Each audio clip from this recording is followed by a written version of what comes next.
Greetings, my internet friends.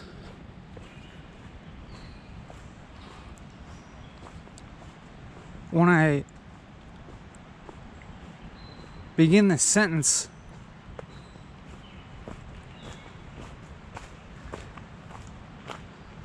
my head is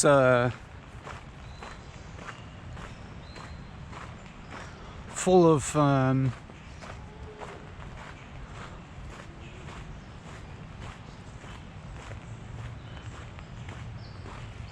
well, I'm surprised that I have started and seem so somewhat flabbergasted, because the attitude with which I was conjuring in myself, and now I feel more aware of myself conjuring an attitude with regards to how to start speaking. The attitude that I was conjuring was one of straightforwardness, as in I was holding in my mind the idea of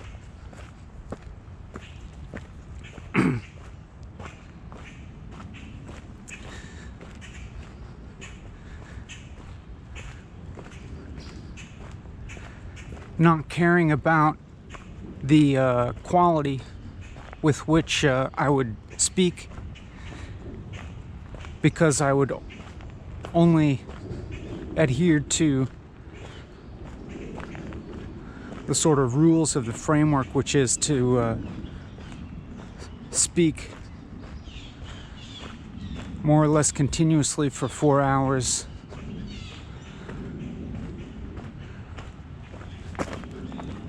without anything pre-planned. And so I was taking some kind of comfort in this idea that I would not need to achieve any particular intellectual or emotional goals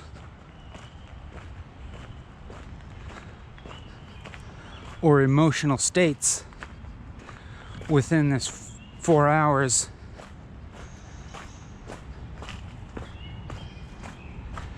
And so I thought to myself, it's really fine to just completely begin without any real mental preparation. But of course, all of these thoughts were a form of mental preparation, which is probably unavoidable, as in it seems there's no escaping all these subjective decisions going into this. I mean, of course, the framework itself is a subjectively decided one. That is the decision to speak continuously for 4 hours. However, maybe the framework implies some notion of objectivity or empiricism or something. How's it going?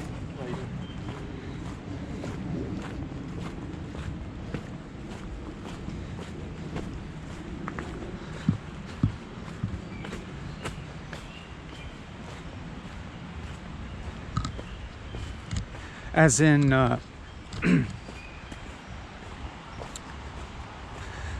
content of the speaking itself being a sort of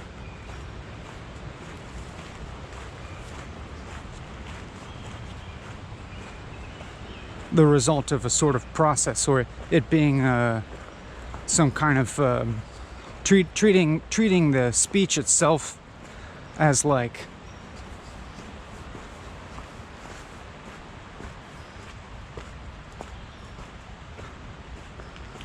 some kind of like stochastic results, or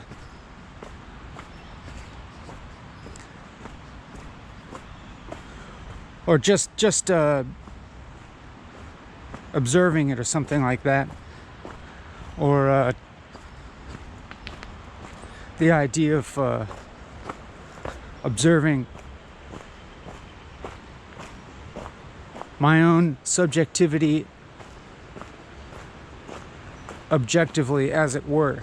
And all of this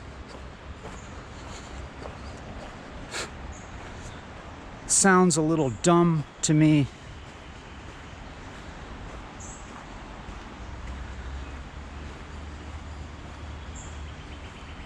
or just that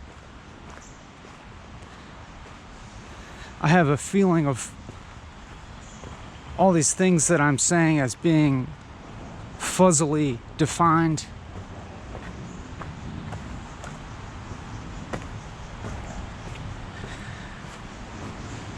But at the same time,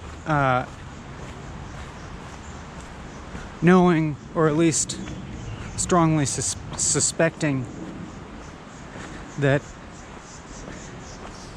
at any point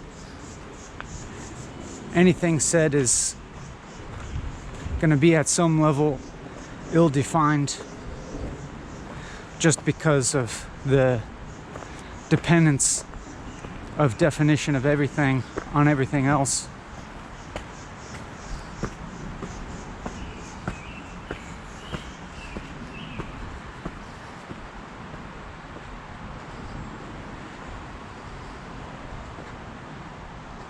And it seems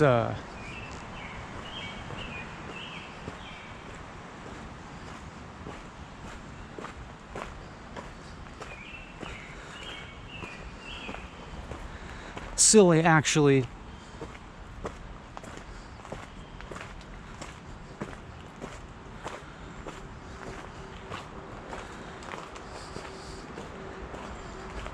well, let me just stop this thought and say that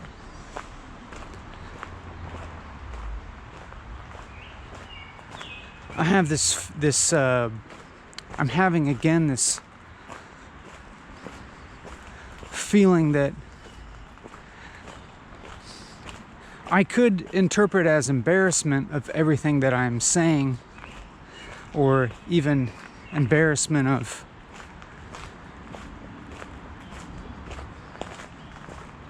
even any sort of like meta meaning that might be conveyed by my speaking.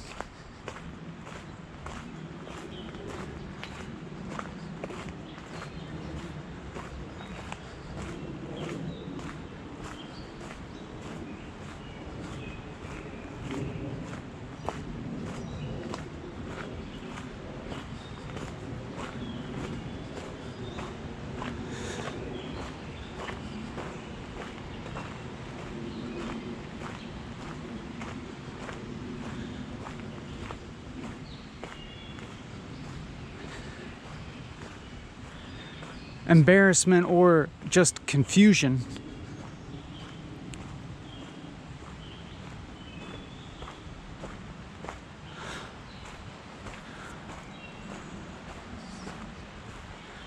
Because on one hand, this seems like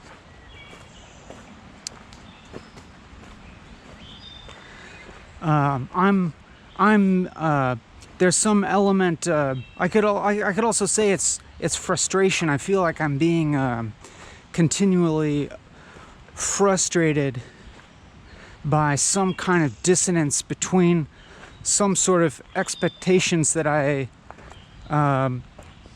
must be or have been upholding about the nature of speaking, or this particular instance of speaking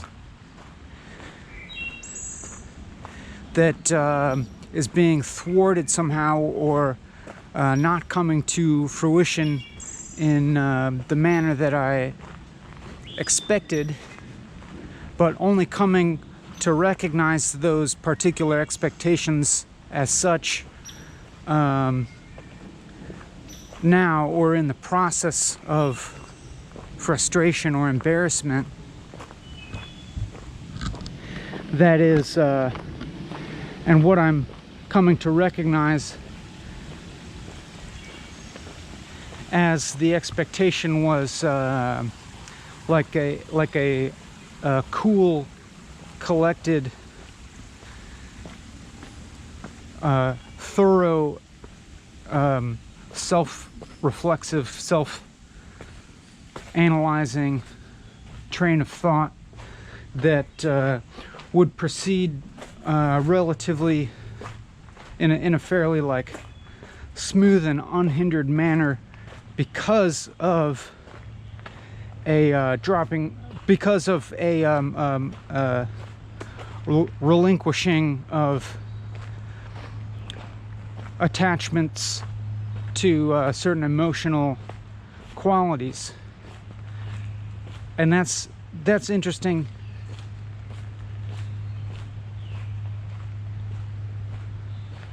to note, that this idea of detachment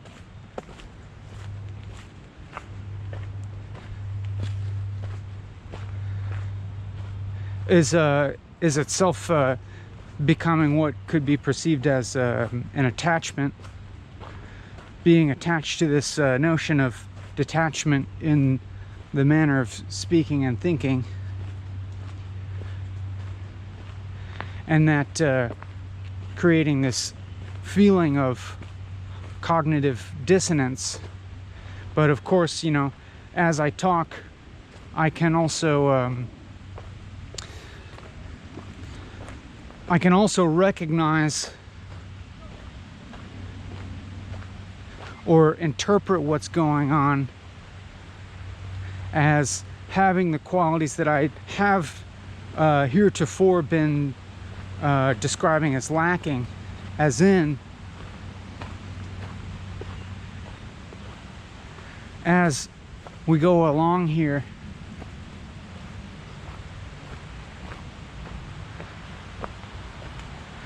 we could interpret that there is, to some extent, the quality of detachment present in the description of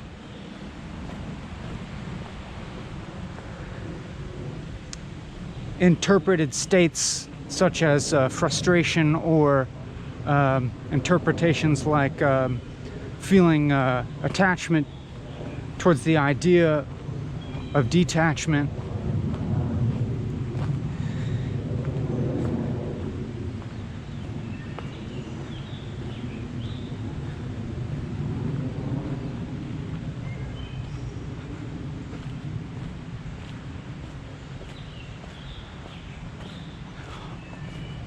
As well as the persistence through states that can be interpreted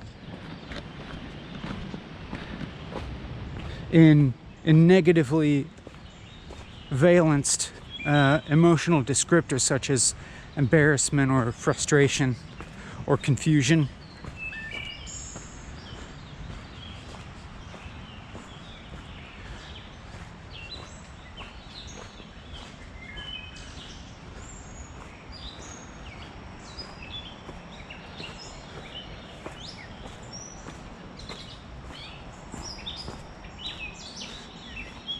And I'm calling these interpreted states because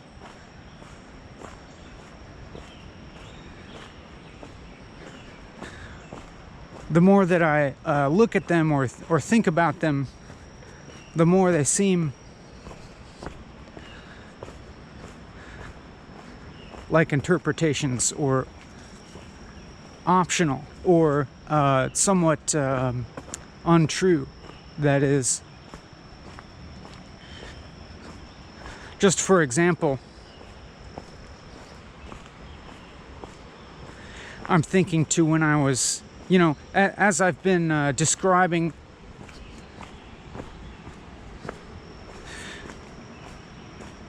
a process of feeling frustrated at an unexpected attachment going on in the form of a perceived attachment to detachment or something like that. And then on further consideration, finding the possibility of interpreting that observation in itself as being, you know, one meta level above and exhibiting the quality of detachment itself.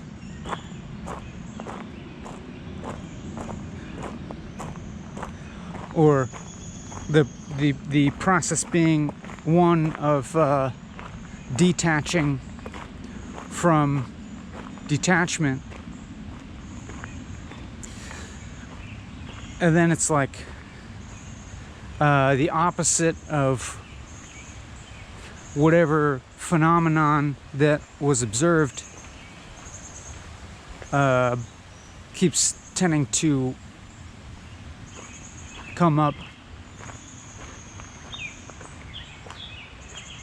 and shed doubt on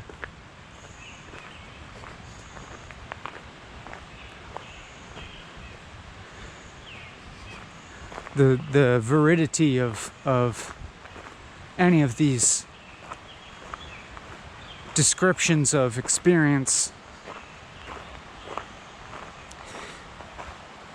And that in itself, this doubt shedding on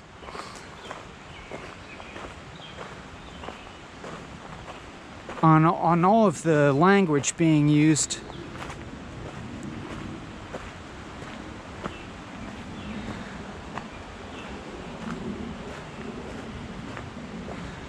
I'm recognizing that that process in itself has to be uncomfortable.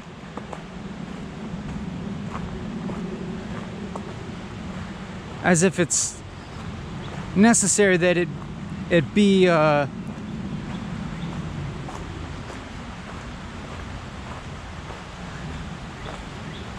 in some sense like an unwelcome experience, that expectations are thwarted.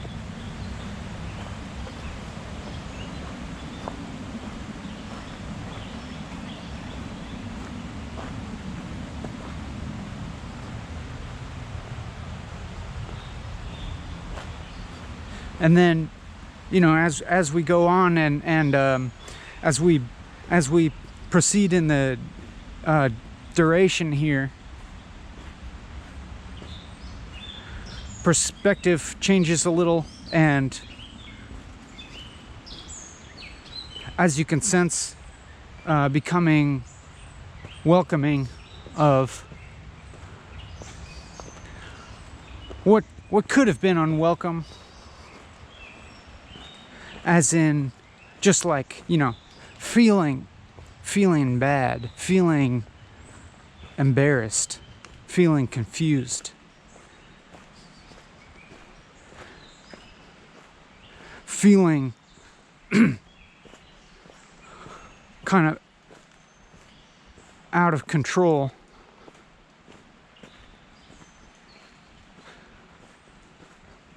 Of what the process is doing.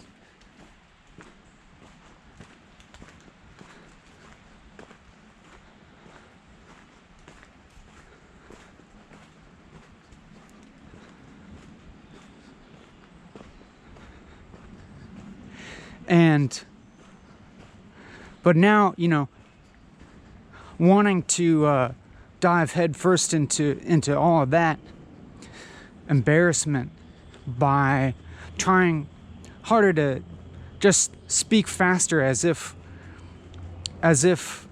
by speaking a little faster I could like, you know, be, in a sense, be more intensely embarrassed because just more thoughts expressed.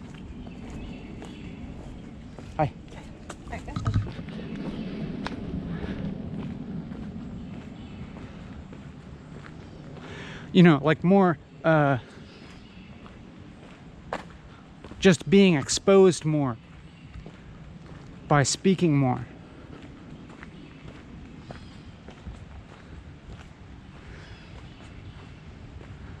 More like a more rapid rate of exposition would result in more of this feeling of embarrassment and doubt and for instance more negation of the various binaries that come up. Not necessarily binaries, but dichotomies at least.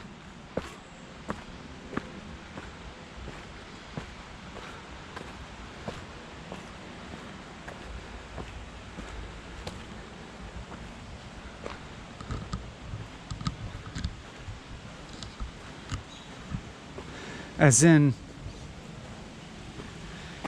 each time I'm speaking, I'm, in a sense, disavowing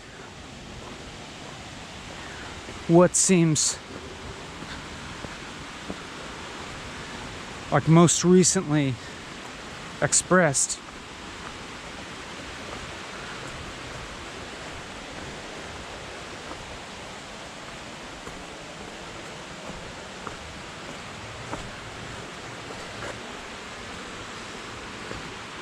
And I feel very inarticulate, as in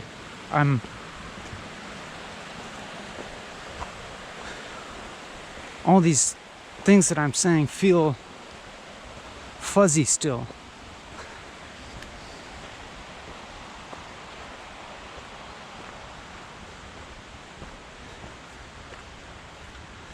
And there's a feeling of consternation and I'm just kind of like questioning whether these two sort of things that I just said, like feeling fuzzy or inarticulate and consternated, which are things that kind of like fall under the broader category of there being something inadequate about this experience, or inadequate about how I am representing myself. How are those linked towards some kind of ideal that I'm reaching towards or imagining, or the way in which I think that this could be better. And as I say that, as I have expressed before, it's like when I hear myself say that, or I reach back into my immediate memory of what I just said, then I observe, having keeping alive a certain standard of quality, despite another, I suppose, more explicit standard that more or less all qualities of speaking are permissible within this framework of just walking and talking for 4 hours. And then I wonder why then do these various like mild states of varying states of inadequacy come up. And so I wonder, can I just continually remind myself or something that whatever is said here is fine. But then I'm like, also having the feeling of it not being fine is also fine. And so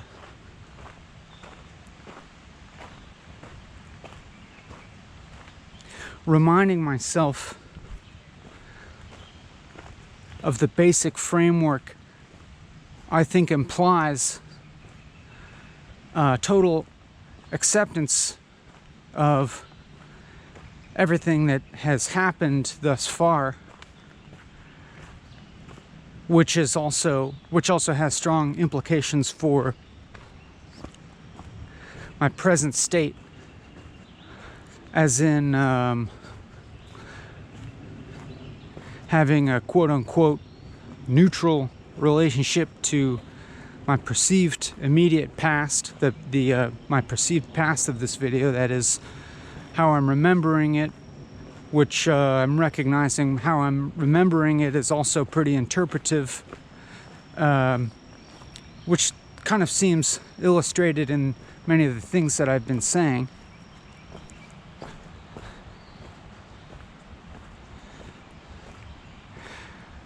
Seems to have been one of the major contributing factors of the quality of the quote-unquote present experience. And I mean, I say quote-unquote present experience because I'm aware of, like, you know, language not really being able to touch something like a present, like when in time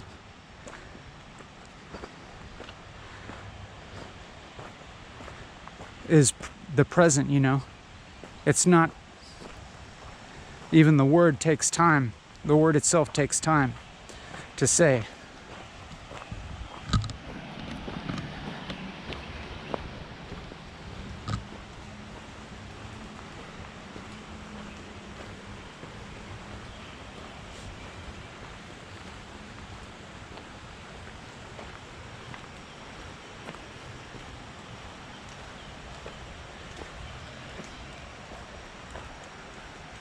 And then, but then I can even start to perceive, like,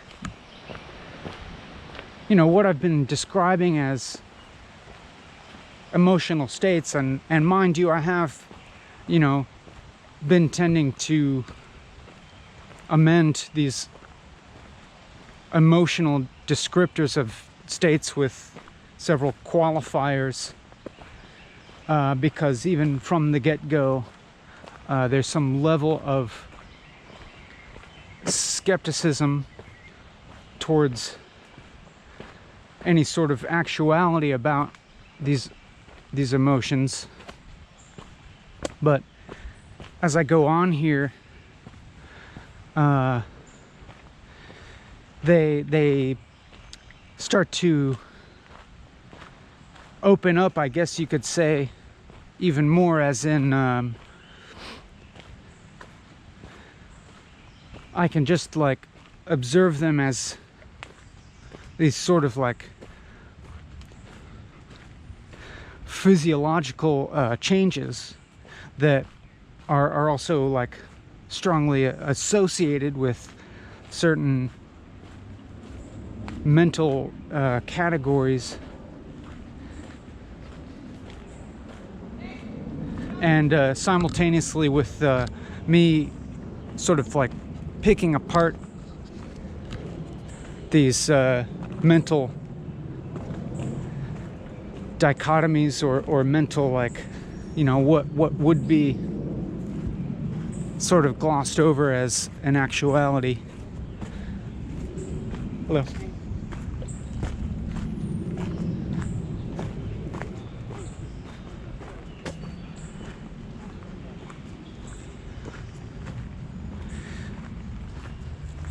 Then I'm also kind of, like, perceiving these physiological states, but they're not even exactly states. They are actually just changes. Like just for example, like observing, like, you know, some tension being held in my shoulders, or the furrowing of my brow, as I am wont to remark upon.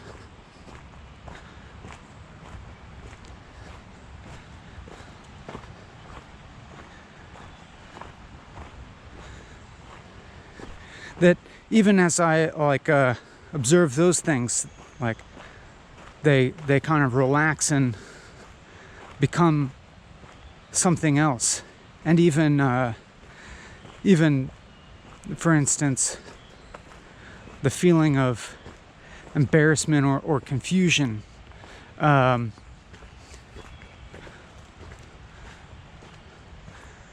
seems to be better described as like some kind of physiological tension being held in association with this process of like mental categories becoming more diffuse or relaxing their rigidity, like concepts starting to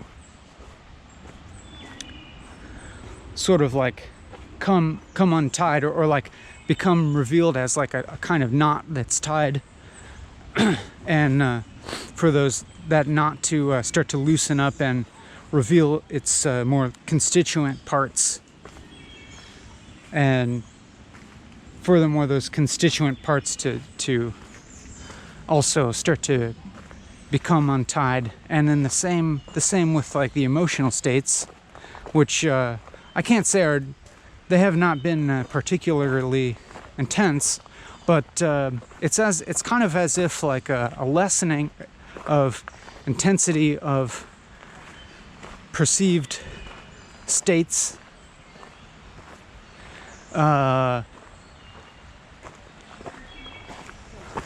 seems like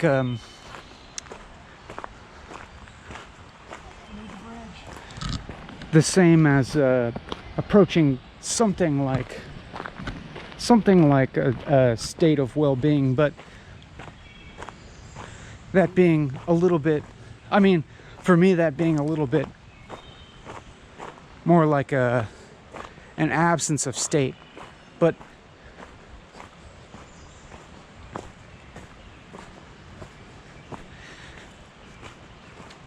maybe an absence is too strong of word, an absence of state is too strong. It's as if it's like the state's kind of relaxing into the kind of primordial potentiality of stateness, or like emotions relaxing into this more undefined medium of like potential emotion, or like maybe some would say energy or something like that. But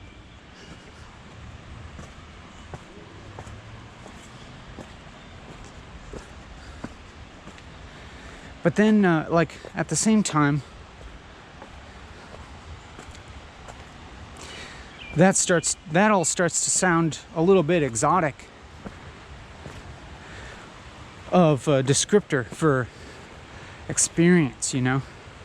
That sounds like a little bit special, whereas I wouldn't say actually there's anything particularly exotic about this experience, if you will, and I'm, you know, including experience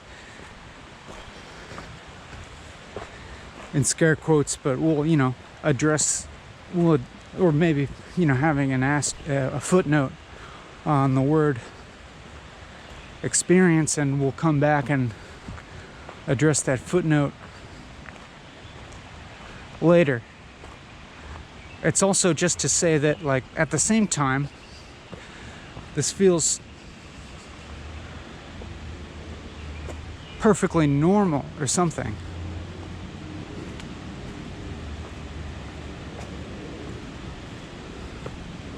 Like almost astoundingly ordinary.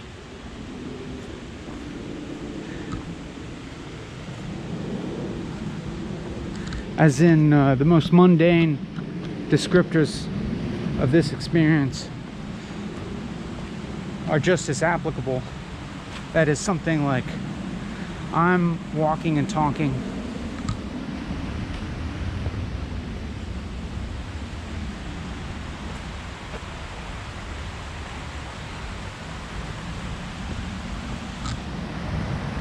Like I'm just walking and talking.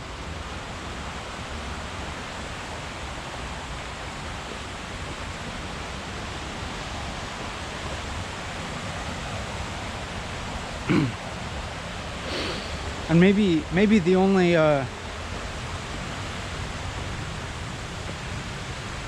thing that sort of feels unusual, or at least I'm contrasting this characteristic of this experience, quote unquote,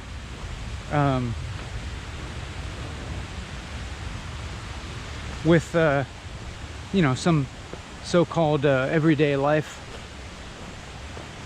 or experience outside of walking and talking, outside of this, you know, which that in itself kind of begs for some inspection. That is like the notion of experience, like external to this, you know, experience external to here and now. I mean, I'm just saying that not to arrive unduly at some kind of conclusion that there's nothing outside of the so-called here and now, but that the notion maybe is begging for some further investigation. Anyhow, this was a tangent. This was a tangent of many tangents.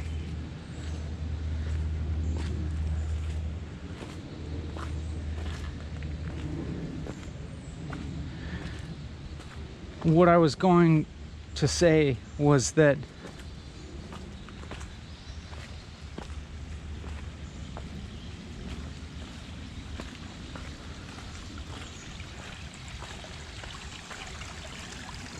it seems like a characteristic of this is a sort of de-emphasis of something like content, or something like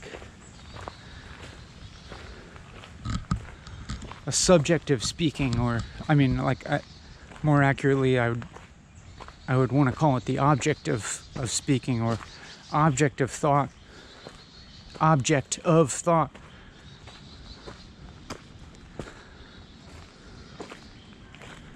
It seems like there mostly isn't one, or if there is one, then it's like in a process of relinquishing it or softening it.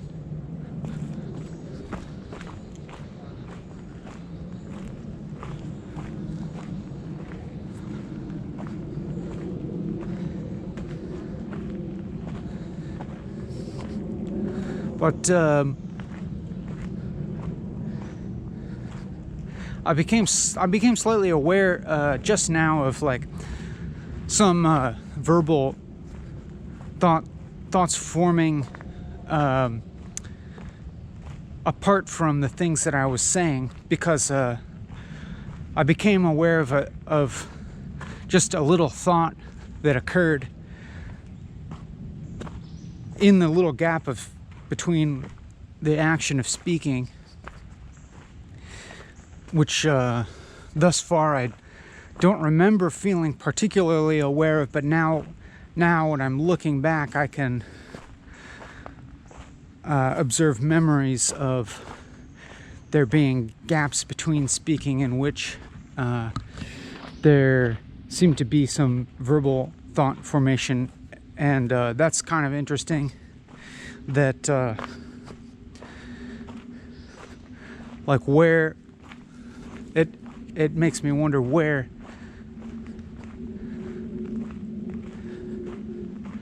are those thoughts existing in as opposed to like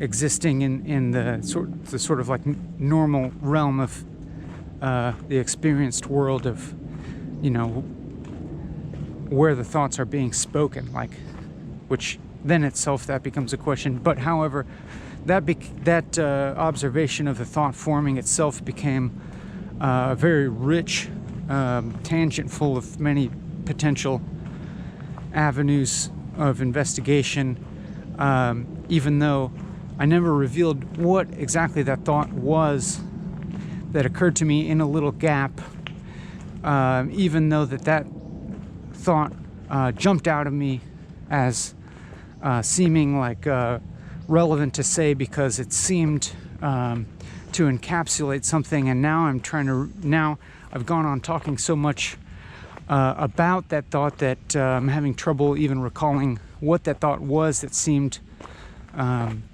relevant and significant. And so I'm going to expend a little effort here to try to remember what it even was that I was going to say.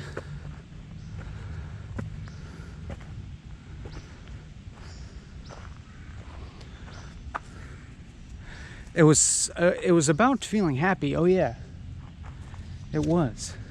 Anyhow, I'm gonna walk a little bit here before I say something. Hello.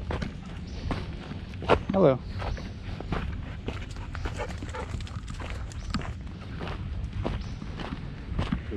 Good, how are you?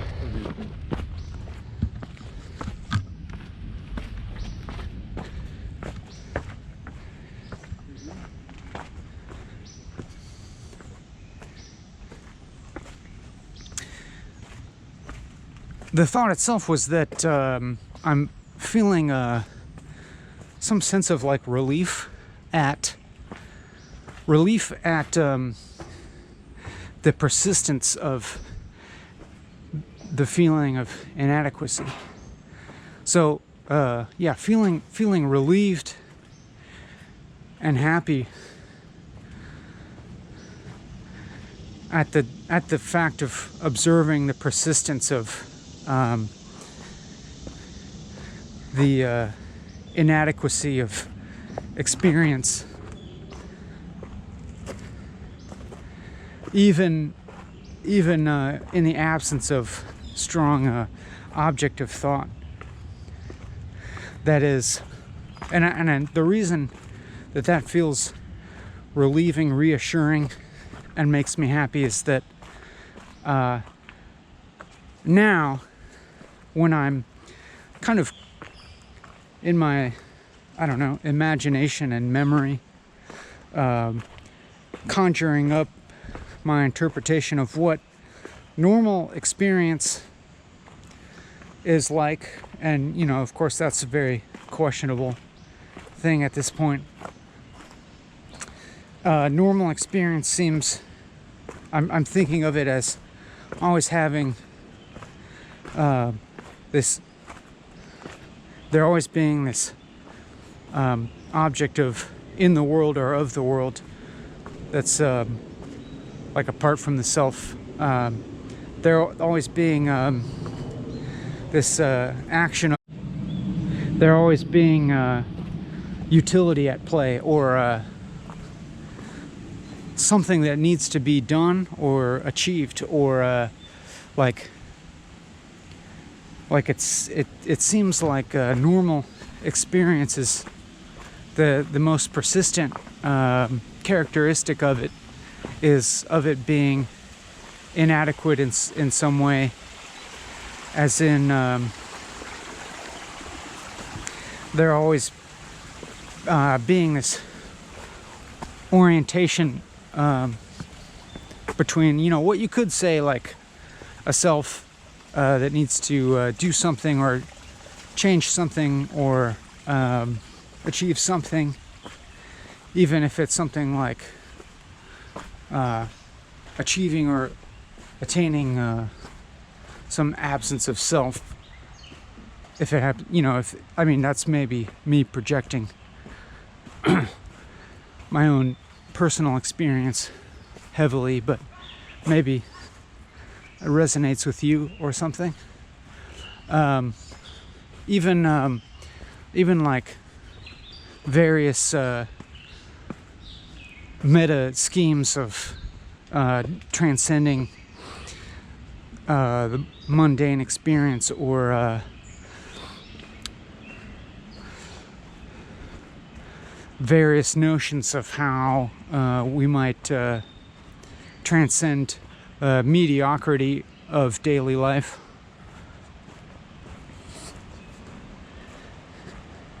Or maybe, maybe it comes in a more apparently like tangible form of, certain situations and aspects of life being less than desirable. Or taking the form of mortality as a unwelcome aspect of reality.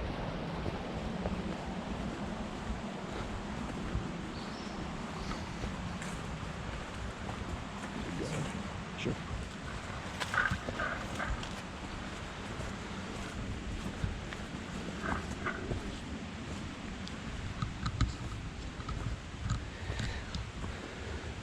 But in my present assessment, it's like all of these things are just different shapes of what I have been referring to as inadequacy, or just like the not enoughness or the problemness of reality. But then,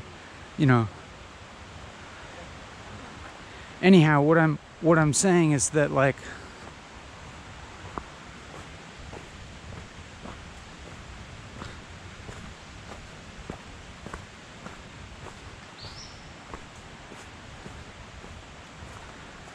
I'm feeling relieved or something, or reassured or something about the persistence of this what I'm calling as absence, or like not enoughness, or problemness here in a form that is simply like more like dissolute and mutable, or like in potentia or something. Like that's all. It's all here, but it's just like the shape of it is being observed as, being more shifty, or sort of like a little bit more diffused, and like melded into what would have been the various object of desire. So, like, for instance, I can recall like my object of desire being to like be out here walking and talking, as opposed to doing all these mediocre tasks, mundane feeling tasks, like trying to fix my phone, and trying to fix my bike, and trying to fix my car, and cooking and washing dishes and running errands, and all of this stuff. That stuff like constituting less than desirable experience, especially when like associated with this idea of mortality, like how like spending my precious life running errands and trying to fix things. What am I supposed to be doing with my life? And all that sort of thing. How do I spend my limited time in the most meaningful way? And so that constituting in that instance, or in many instances, the problematic aspect of life, or the inadequate aspect of life or experience or what have you, or of reality more generally. And walking and talking arising as the object of desire or the perceived answer. And so the reason I say I feel reassured at the persistence of inadequacy as observed in a different form within this framework of walking and talking, is that I'm perceiving it now more as being an integral aspect of reality that that's totally inseparable with anything that would be considered good or affirming or worthwhile about life experience, reality. That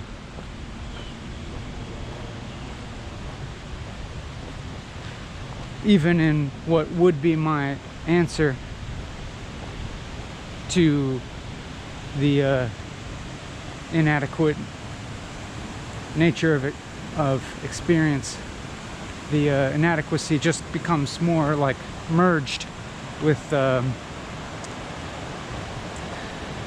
solution, and that the dichotomy kind of disappears between, like, what is the problem with experience right now and what's the solution. And it's like something like the solution, the problem and the solution have become one, or something like that. And the reason that that's reassuring is that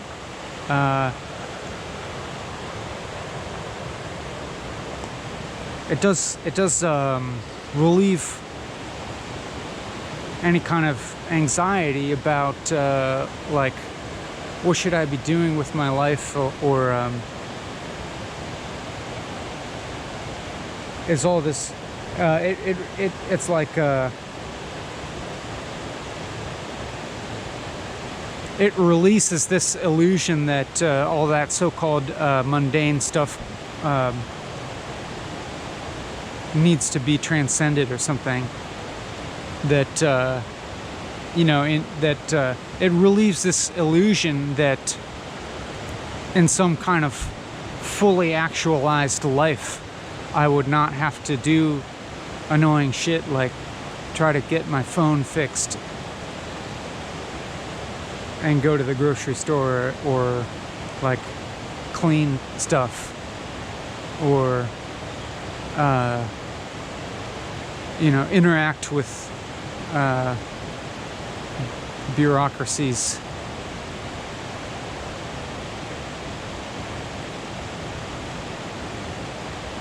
Or think about money, etc. So it's just revealing all that stuff as being particular forms of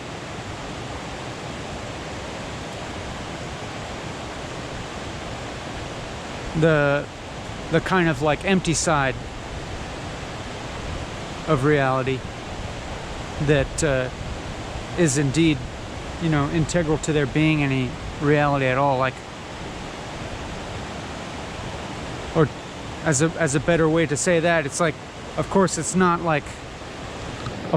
in principle possible that you could live a life where you don't have to interact with bureaucracies, or that you could steer a life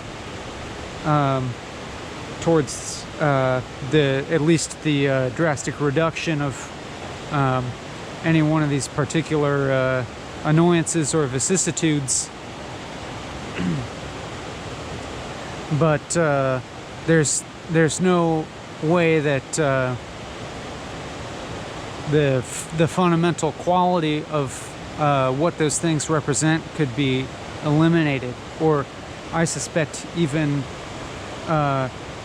reduced on the whole. As in, like, if I have to, if say I want to never have the problem of having a broken phone again, like the lengths I'm gonna have to go towards that, you know, I could do that, but then it's gonna be a different form of problem. Or, you know, if I'm deciding that I'm never going to interact with another bureaucratic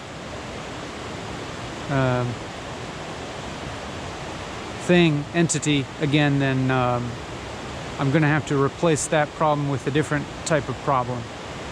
You know, you get the idea. Or, like, if I have this idea that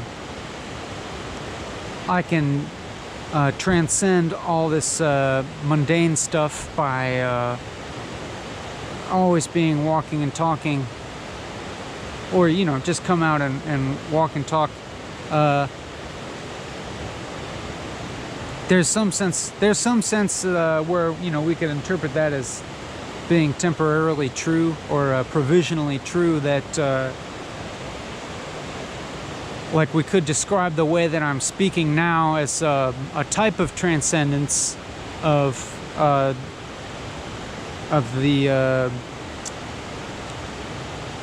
types of dichotomies that seem to cause experience to be less than desirable or undesirable. However,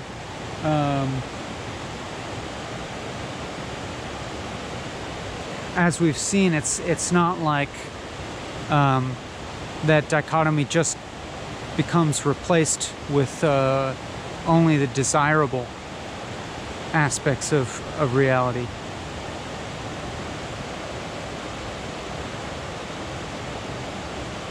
And then on the other hand, it's like have to recognize the some amount of inextricability of what I'm characterizing as the mundane struggles of life, and what would ostensibly be the deeper or higher meaning-making activities, such as I appear to be engaged in now, as in wrestling with technological devices is just, you know, is part of what I have to do sometimes in order to facilitate this type of experience that you and I are having now. And you also have to deal with at least some kind of technology, probably, in order to be introducing this into your experience.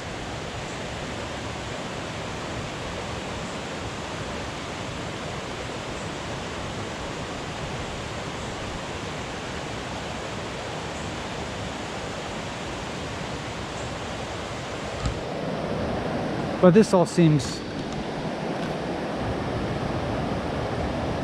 pretty normal to me. I don't know, but I guess I can definitely, you know, perceive other types of personalities that, at least in my observation, seem to exhibit a very different orientation towards life and experience that is in various forms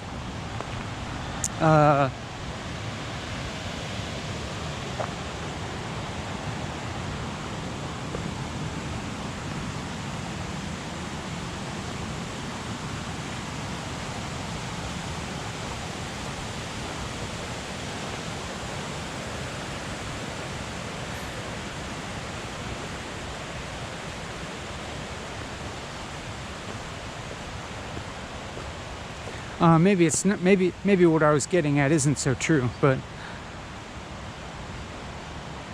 now that I think about it, but I guess I'll go through with it anyways. Just that, you know, I imagine a lot of other people as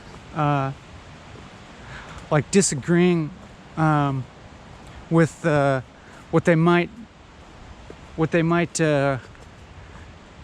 how they might characterize the worldview that I'm expressing as being ambivalent about the forms that life takes, and instead having a worldview that more that like I'm an agent that can make my life better or worse, and so I'll endeavor strongly to make my life awesome, and and I'm gonna crush challenges like a boss. They might say, or some might say, I'm gonna crush life.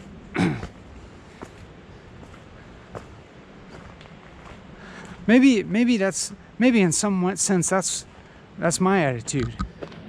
Maybe I am crushing life like a boss, or like a boss. I think you're supposed to say like a boss.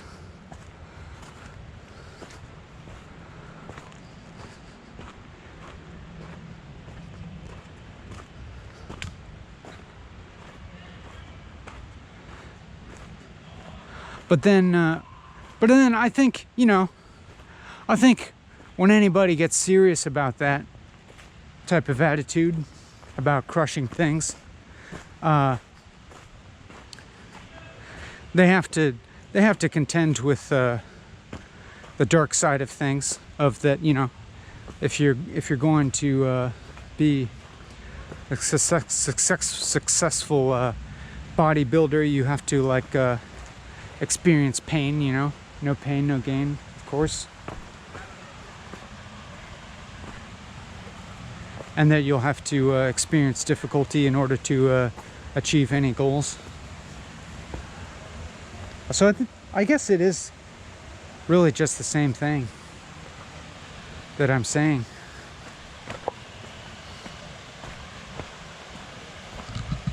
Which is fine.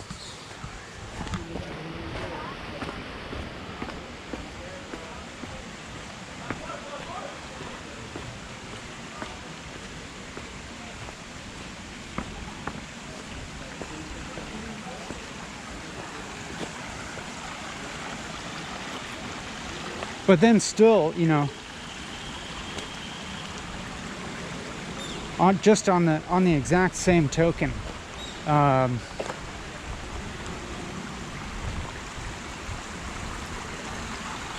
like just as much, we could talk about the desire to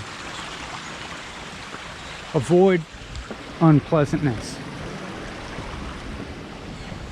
which, you know, I could never deny that, like wanting to avoid the discomfort of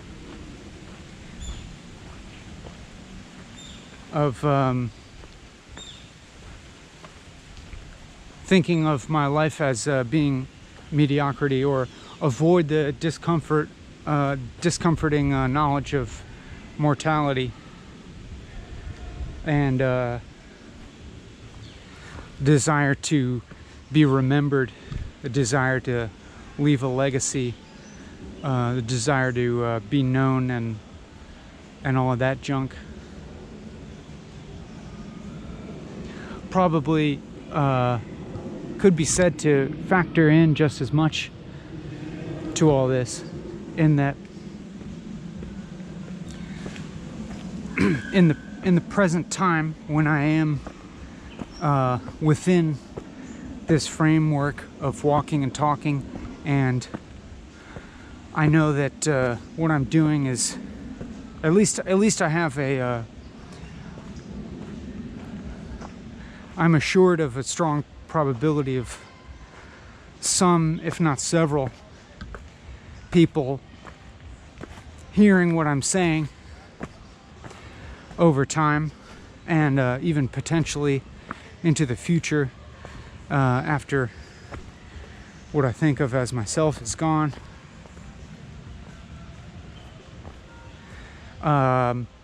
There's some reassurance just in that act of communication.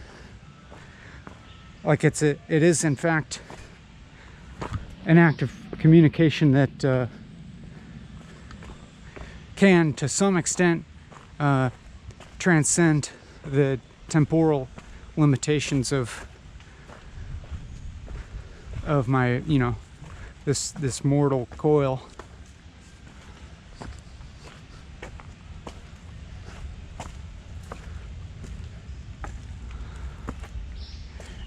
And in that sense, feels like it's at least orienting whatever the aspects that are constituting myself towards a form that seems in some ways less limited by the world. Even though, it's still limited in some sense. It's taking form of the English language, apparently. That's where, the attention is being directed.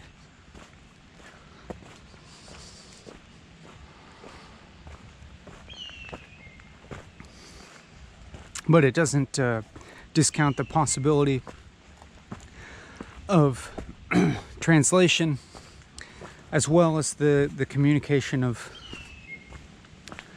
some kind of meta idea of the process itself.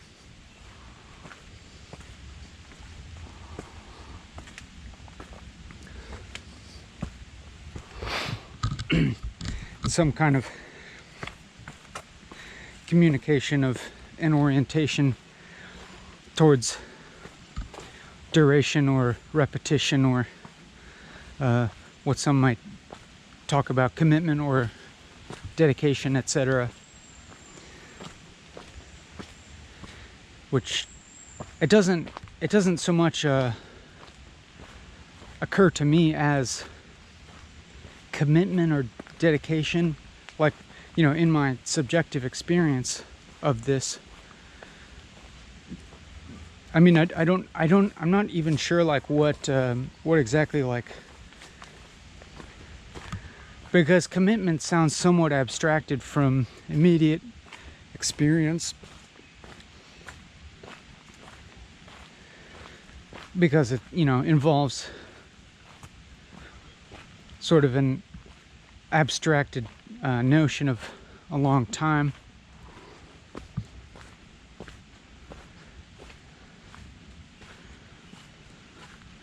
Because, like, just and it presents itself as something that should be difficult, but it's like, as much as it might seem difficult, it's like in any moment of it, it's like whatever difficulty might be present is not any more than the difficulty of everyday life. All it is like limiting the shape of that difficulty into one particular, into like a relatively narrowed range of forms. And for as much difficulty as there might be in that, there's just as much of the positive to attract me into it.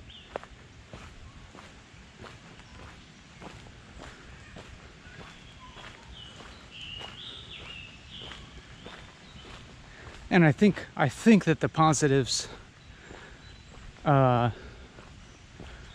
should become apparent and expressed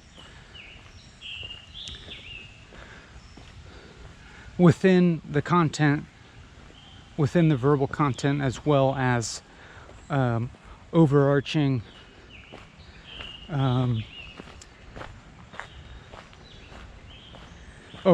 qualities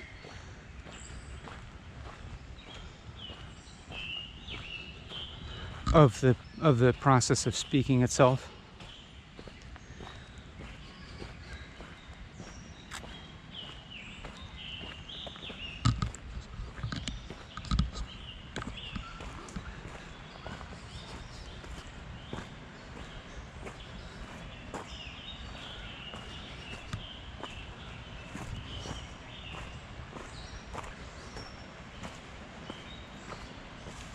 But yeah, I would say that one of the most comforting aspects of this, or one of the most, attractive aspects of this particular form of experiences, like I said before, the knowledge of the communication of it, which if you want to get down to what that basically is the communication with you. And I can say you specifically without any reservation, because like it's you that's hearing this, and you that is understanding this.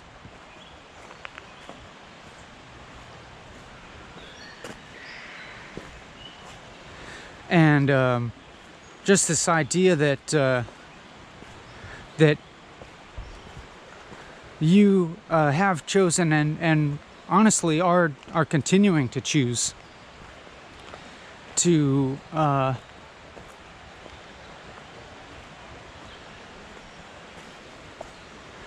put at least some of your attention here.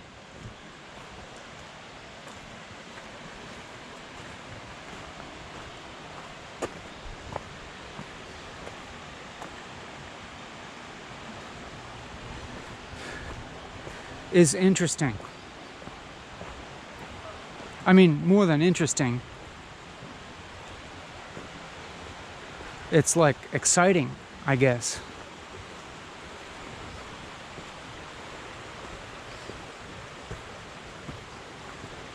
Like that, even when I go on talking like this, like in this duration, it feels, I don't know, in a general sense, I kind of feel like it's approaching the edge of myself, like approaching an open edge.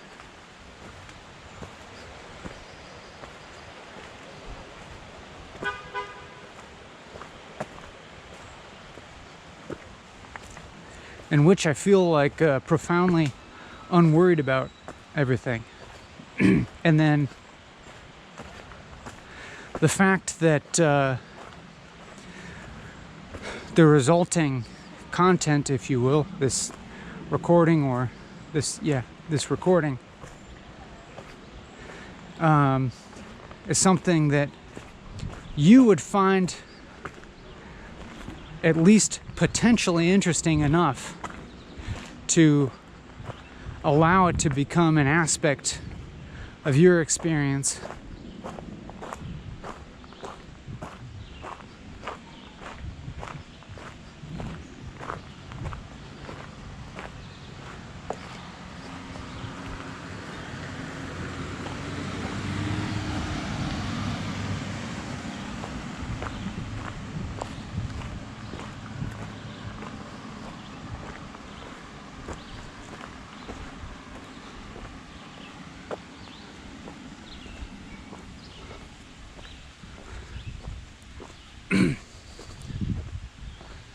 seems great for some reason.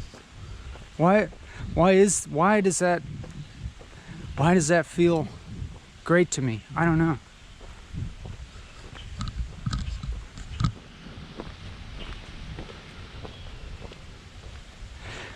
I mean, in terms of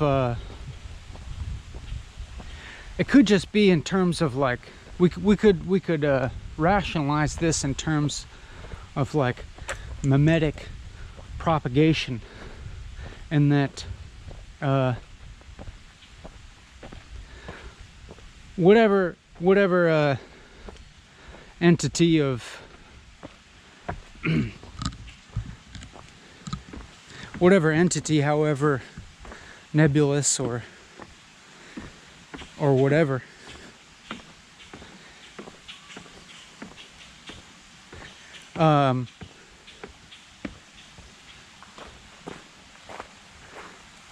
has will enough to complete this action.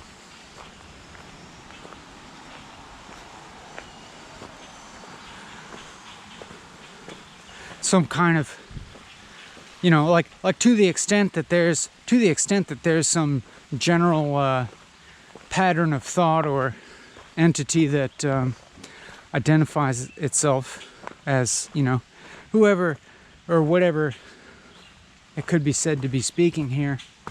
Me, for lack of a better term, or I,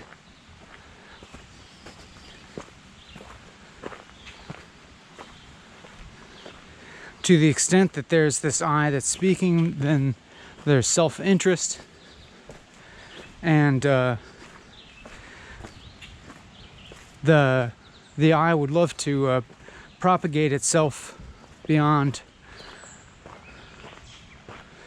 the temporally limited confines of this fleshy body, and, you know, just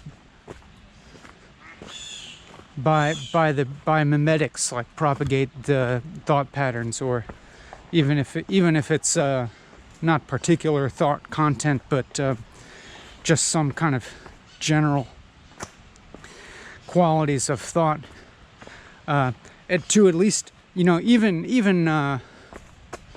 by virtue of communicating at all, like the fact that you are interacting with this at all.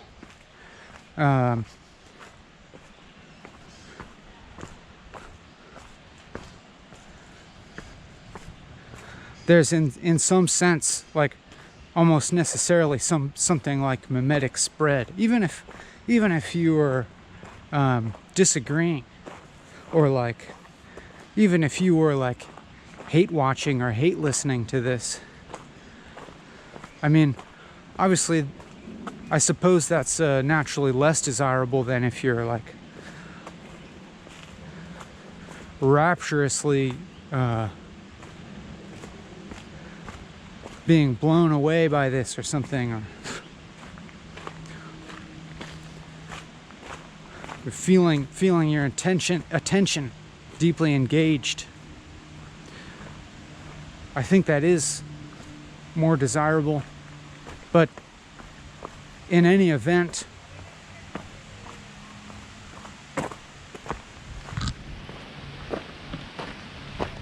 there's a draw towards self-propagation going on. It could be said.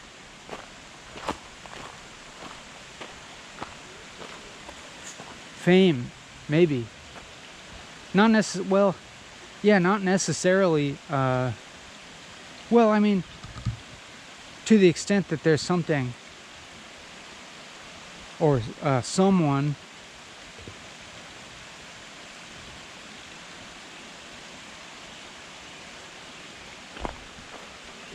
connected here. I think at least like being known,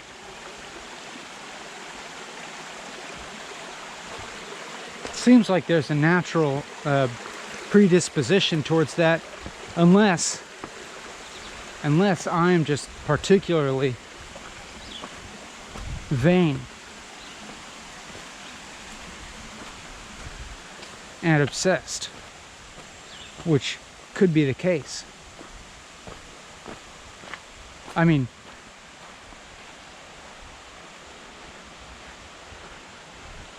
that's a very possible interpretation.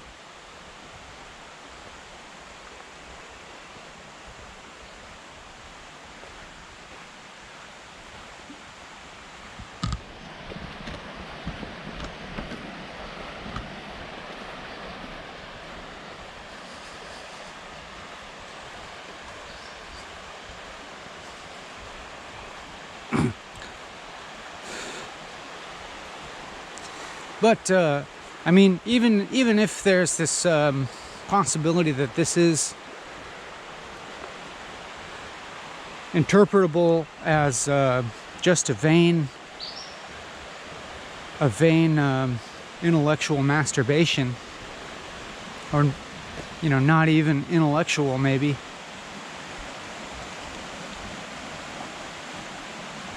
Or even if it's could be interpreted also as merely a cynical factory-like production of internet content, like just the simplest process needed to just generate content that represents a person, like just a continuous self-representation publicly. That's a perfectly valid cynical interpretation, which I feel like I embrace that. It's kind of funny to me. But then at the same time, it's like that same action, at least that same action feels like it's engaging a certain like boundary zone of identification that could be described as doing some kind of meaning making that does stand to serve some affirming purpose, in contrast to the mediocrity of daily experience. I mean, sometimes I'm wont to think of this activity as being like on the margins of utility, as in like when I am outside of doing this. I mean, even though I just got done describing of how when I'm outside of doing this, I have a tendency to idealize the experience of doing this as somehow transcending the inadequacy of quote-unquote normal experience. Perhaps equally so when I'm outside of this. And I think about the action in relation to usefulness or value in the world, or even in terms of usefulness or value or utility to myself or to anyone else.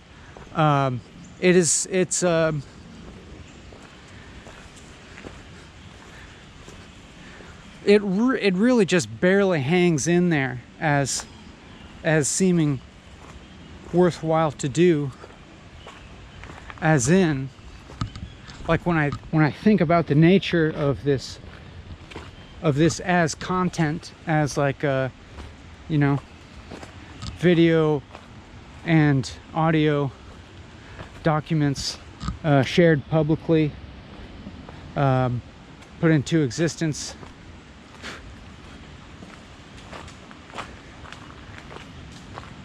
It seems bad. Like, I mean, especially like, it seems like, you know, very potentially just like crappy. And not, and it seems like doing, it kind of seems like doing everything exactly wrong.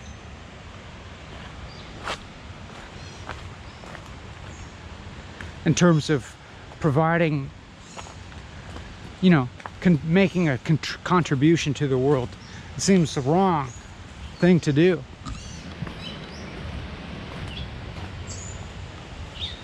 Like if you ask me, like, why should you want to watch this? It's like, I'm not 100% sure that you do or that you should. And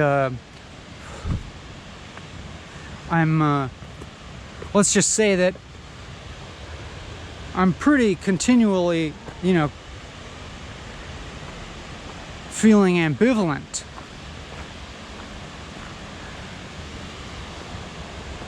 towards walking and talking.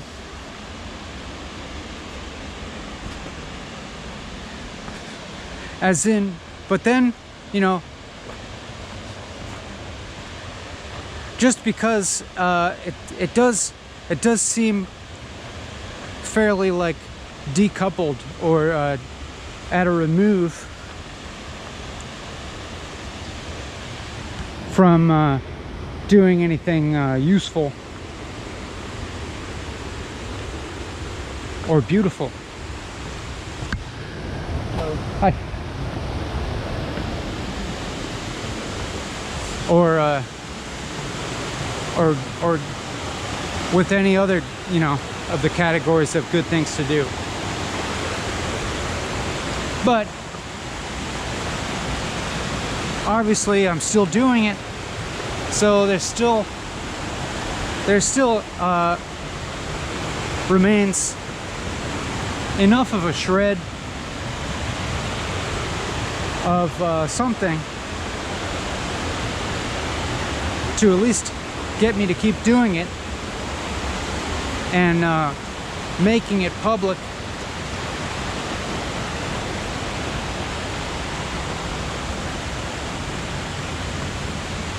And then but then I'll have this kind of meta rationality towards that, and that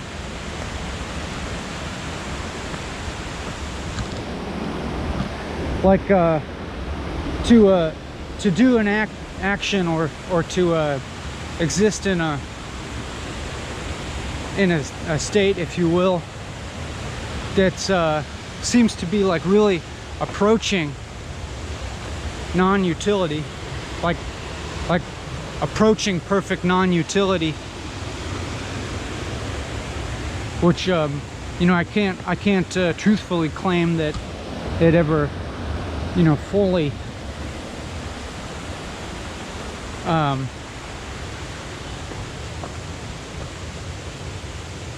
that it could ever, you know, reach some total state of non-utility, because of course, now that I think about it, like the idea of utility itself is like very, very dependent.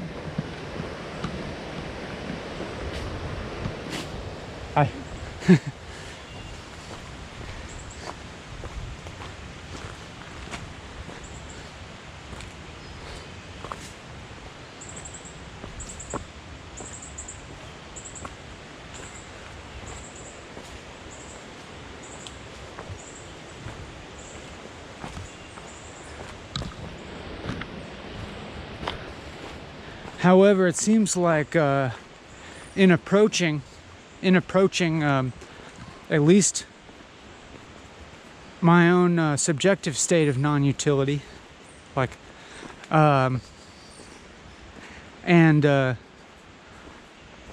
attempting to remain in that.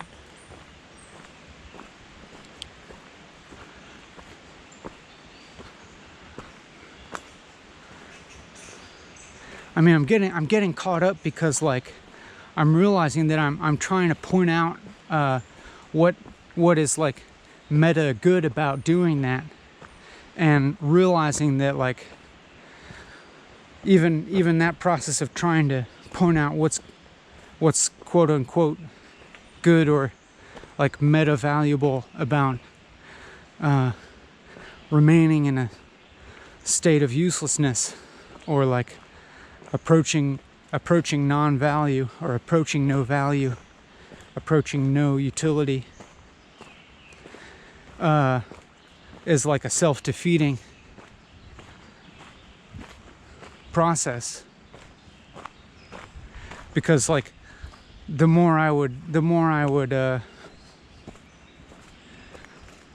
kind of, like, recuperate any kind of activity or state into being for any reason good, then I'm kind of, like, pushing the horizon of non-utility, like, farther away, and that's probably inevitable. And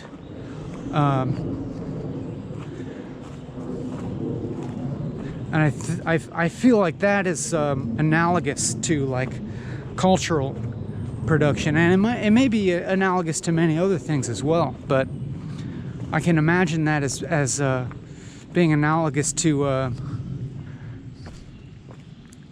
cultural production, or cultural progression, if you will. If you know, if you're interested at all in culture, which maybe there's not a way that you can't be. I mean, or at least, you know, involved in culture. Or let's just say, like, let's just call it, like, collective subjectivity. Like, as an analogy, you see how things that are cool become more and more recuperated, and or let's just say, like, things that originated as being on the fringe, analogous to like, non-utility, or even exhibiting some kind of anti-utility,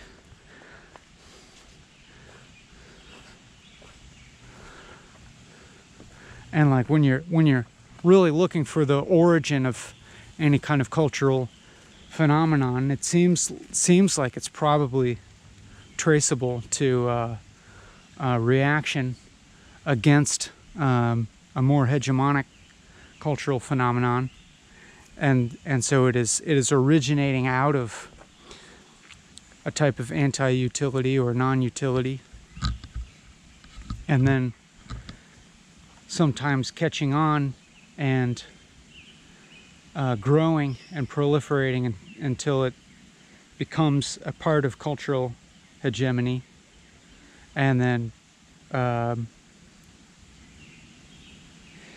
so that cultural horizon is kind of chased farther away. It's like there's an ever receding kind of horizon of cultural production, which is what I'm saying is just kind of like analogous even to, like, a quote unquote individual subjective state. Like, in this instance, me just kind of, like, realizing that I am engaged even in my description of engaging in something that is approaching non-utility, approaching uselessness.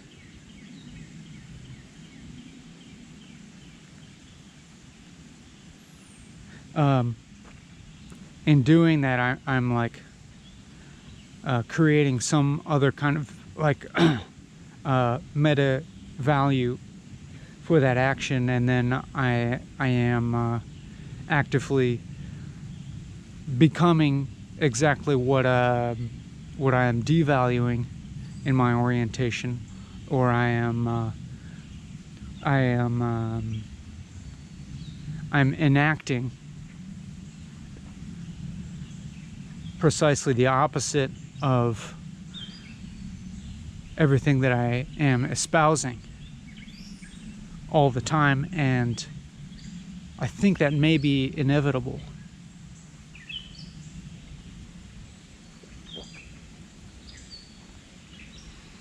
Even as I am wont to point out that supposed hypocrisy in other people with chagrin, that usually when someone is espousing something, in the act of espousing it, they are enacting the opposite of that something.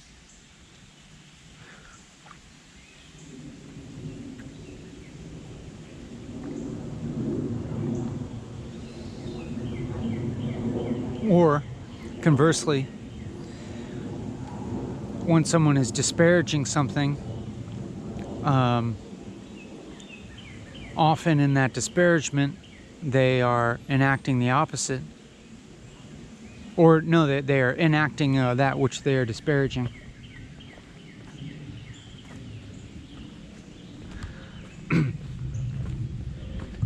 And I'm suggesting that that sort of thing is inevitable, and even occurs in meta levels, even if I'm like attempting to avoid that so-called hypocrisy, that I actually engage in it as much as I attempt to avoid it.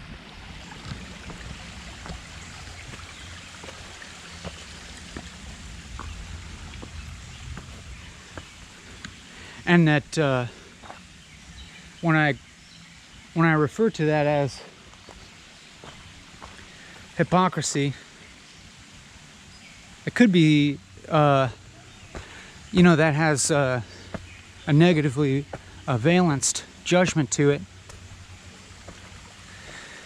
but it could be understood as just an aspect of, more broadly, paradox,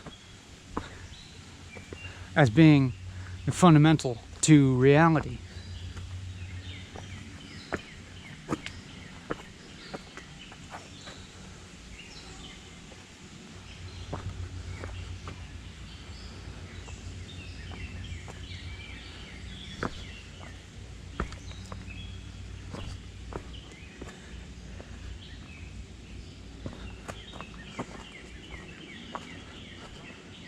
Just for example, like, it's for me, it feels kind of so easy to observe the subjectivity of something like cultural production. For example, you perceive another person thinking that it's so cool to like this particular band, but you know that really that's really not cool at all, because that band is just a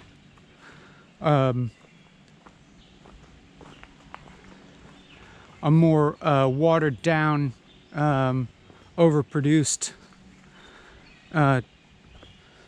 domesticated version, commercial version of this other band, or these other bands that are way more underground, that and they're really closer to the center of of cultural originality or cultural authenticity, or however you want to think about it. And then you just have to suspect that if you have that perspective, then in all likelihood somebody else would have the same perspective with regards to these bands that are cooler to you, because you don't know about some other band that is supposedly closer to the center of authenticity or originality, and so on and so forth.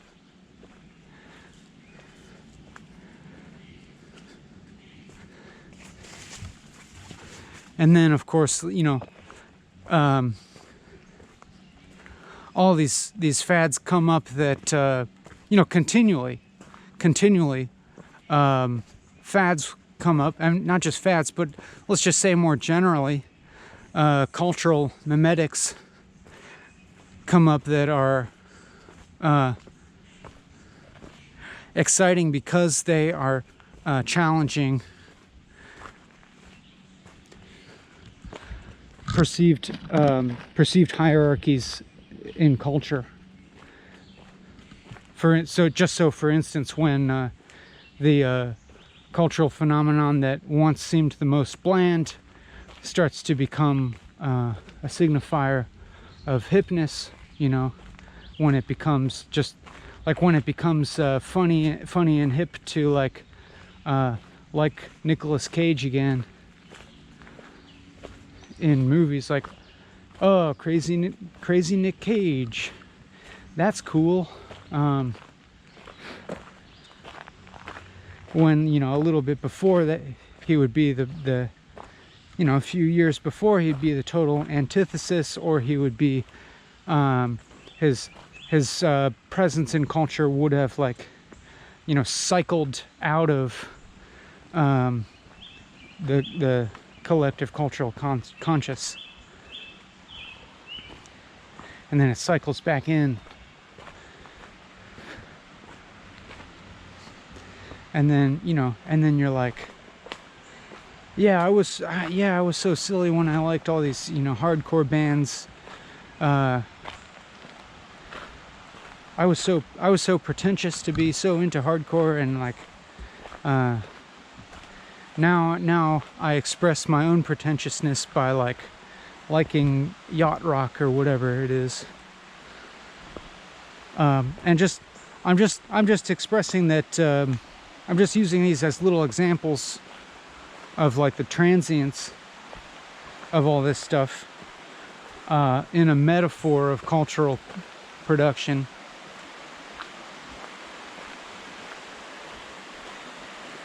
And I'm analogizing that towards individual subjectivity, whereas when it's possible to observe one's self and observe all these different concepts and mental hierarchies moving through one's experience. To kind of observe how you're thinking one thing at one moment, and then it becomes completely untrue and alien to what you consider yourself at the next moment. At least that process seems common in my experience when I'm doing these walking and talking videos. And I'm also recognizing that even to experience that which I'm referring to as transience, to experience change at all, change in perspective, there is necessitated some kind of continuity of perspective, against which things can be seen to change. And so, like, I'm kind of granting that to the extent that I witness aspects of my subjective experience breaking down or transforming or changing, you know, through these processes that I've referred to as embarrassment or alienation or confusion, etc., that that seems to imply that there's probably something that may not be examined that is sort of maintaining continuity through that, or there's at least there's at least some kind of perceived continuity happening.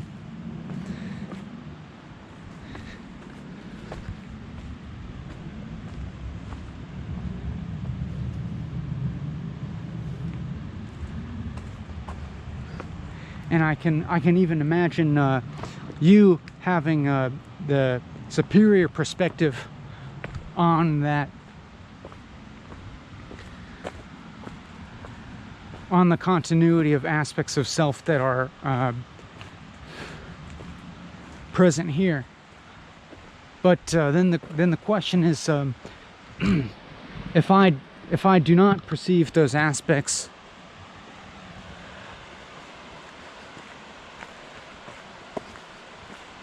in my subjective experience, then to what extent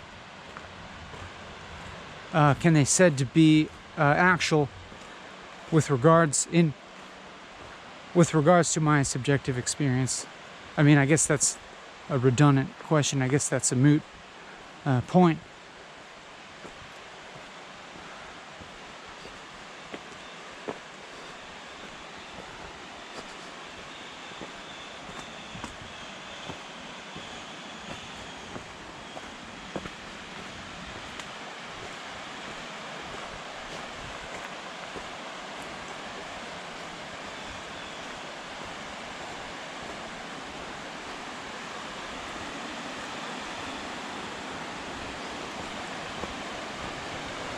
For instance, in your experience, there are, I think, there's definitely aspects of your experience that I don't have access to, like your perception of the difference between who you are and who I am.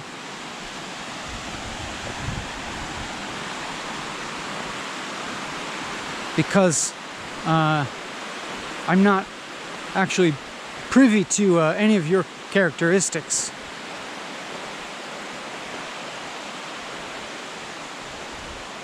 I don't actually know who you are, but I can actually know some things that I can say.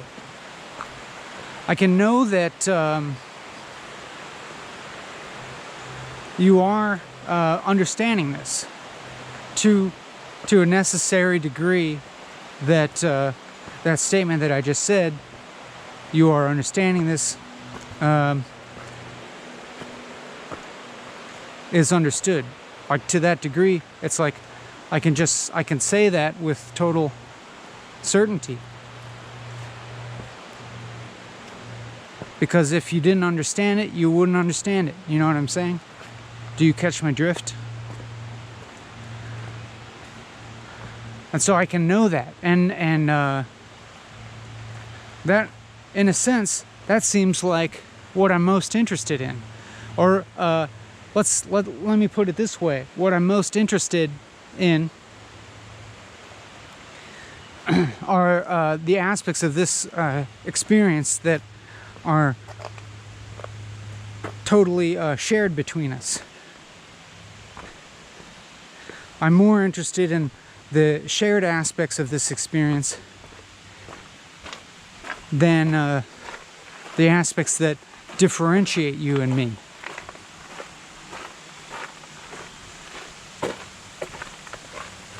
Which maybe is why I keep kind of like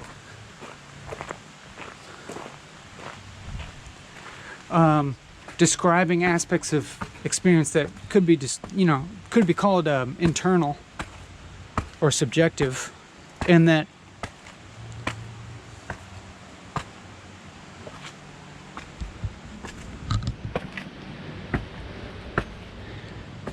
what is that? I don't know.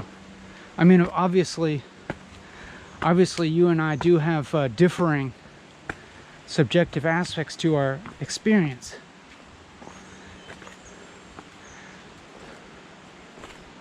But then again, I'm like, when I think about those aspects, like, say for instance, like sensory, like they become like kind of inseparable from the external. So for instance, like, I would say something like we're looking at two different things, or we are in different places, and saying that necessarily implies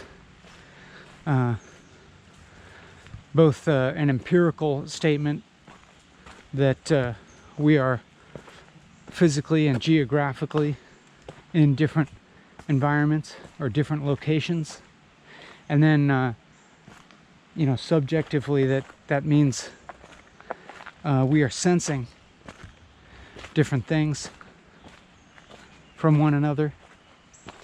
That, for instance, I'm sensing, and then, but then it's like I have to like make that concrete. I have to start describing my environment, which it's like I very much sense the potentiality to describe it, but it becomes problematic in that, like, I immediately recognize, even before I say anything about my environment, the high degree of subjective interpretation going into describing that. Just basically that I have to choose something to start with, like there's a big rock, or I am in the woods, or there's a bunch of trees and plants around me, and then I'm walking on a rocky path. And then it's like, yeah, sure, that's all true enough to the extent that we believe in truth. But also at the same time, I recognize how those are interpretive descriptions of my experience, and that like if and that they have a fuzziness to them, that they're communicating a sort of category that you can conjure up what they mean through various your collected memories and understandings of these words. But then, even more fundamentally, say if I were trying to like describe it objectively or exactly, I recognize that that's not possible, that it's always going to rely on terms that are not exact and dependent on other definitions and so on and so forth. And even if we got into like some kind of like empiricism where we would set parameters, like I'll take a like 3 meter sphere around me, and we'll like quantitatively record all of the matter there and create that representation. Well, I mean, obviously, I'm just kind of talking about the fact that all knowledge is representation, and so that you and I kind of necessarily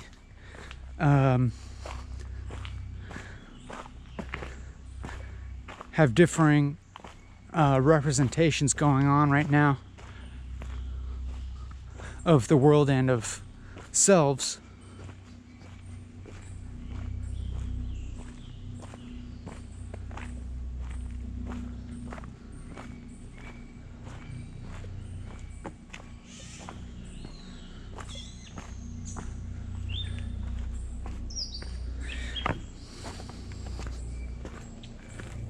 But then it's like, for all of these aspects of our experience that are different, say yours and mine, say for instance our representation of our immediate environment, just for example, that constitutes a difference, but then it also implies a sameness in kind of like the meta fact of that we are representing our immediate environment, and that is happening for both of us, or that or just in the most general sense, that we are having an experience, or maybe even more verifiable, that we seem to be having an experience, or that we seem to that we seem to be having an experience that is different from one another, or that differs from one another, is common to us.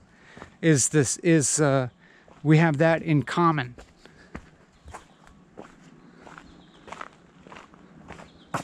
I mean, maybe that's just seems so obvious that it's not saying anything of interesting, and I guess that's fine.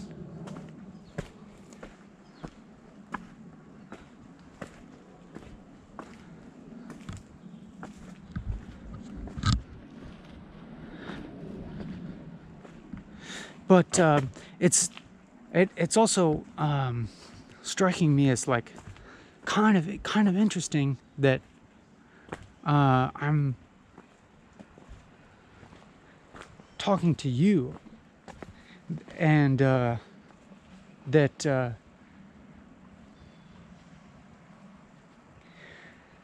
ostensibly you're not here either spatially or temporally, that this is a recording, and so it's impossible that you are hearing this at the exact same time that I'm saying it. There's definitely some delay. So you are not here temporally, but then if I just say you are not here temporally, it's like that doesn't make any sense from your vantage point. Obviously, you're hearing this right now. You're here temporally, and to you, I'm not here temporally. Like this to you, this is representing something that happened in the past. Like my now is your past, and then spatially, it's like you're not here, but to you, I'm not here. But there's, whoa.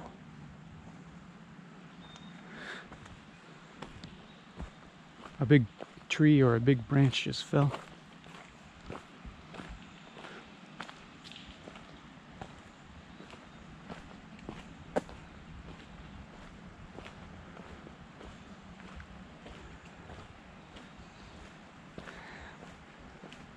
So, like, you know, that's an apparent difference, but then that difference there's necessitated some kind of commonality. There's necessitated something shared, just in order to register that difference. Namely, my speaking those words and your understanding them, but like both of those processes happening experientially in the present, because when else could they happen?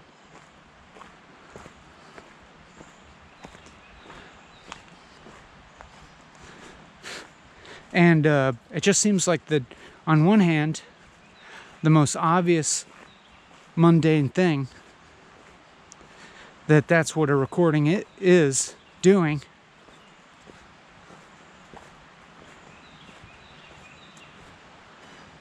It's like so commonplace that all these things are like, I mean, it could be said to like be bridging temporality and spatiality.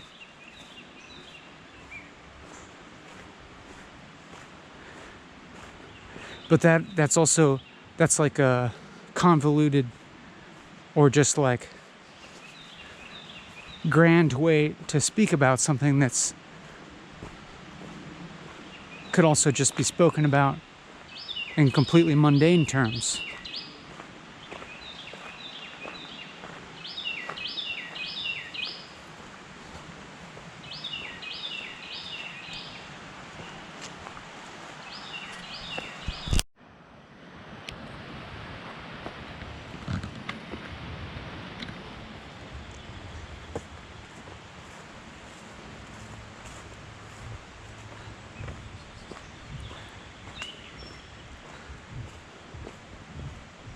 So it's as if this like feels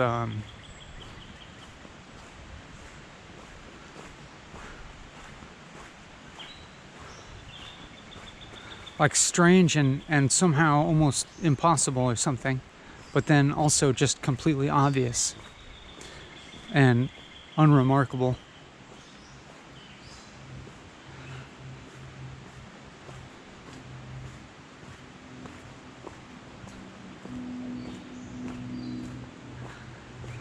Which also seems like a description that could apply to most of what happens here. And that, like, from one orientation, something could be said to be interesting. Or at least even by the fact that I've decided to say something, say up any particular thing, then evidently that thing appeared, you know, somewhere in my consciousness as being, in some respects, the most relevant thing to say. And so naturally would have interest to the agent saying it.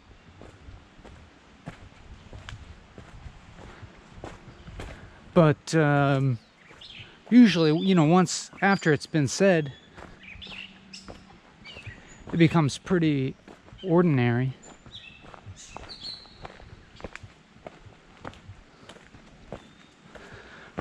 I mean, is that just illustrative of the nature of perceived time in experience, that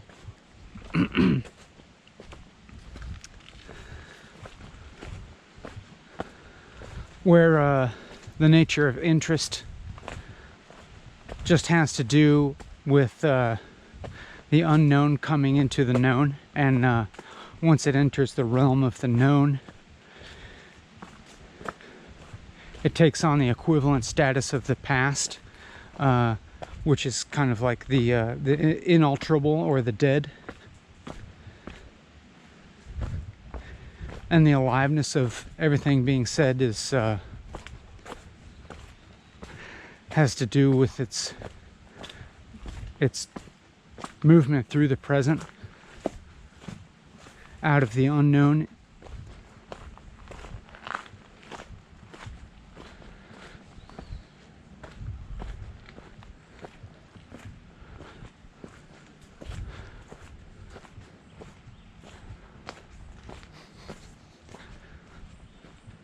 Is that just analogous to, or even synonymous with, this interaction between emptiness and form, if you will. The emptiness being the unknown, and or perhaps even being the unknowable. I mean,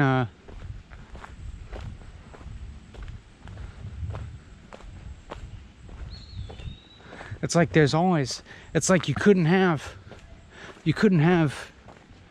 any kind of reality without something that is fundamentally unknowable.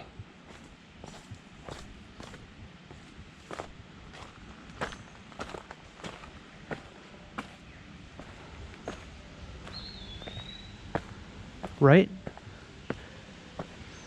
I mean, that's what the future is.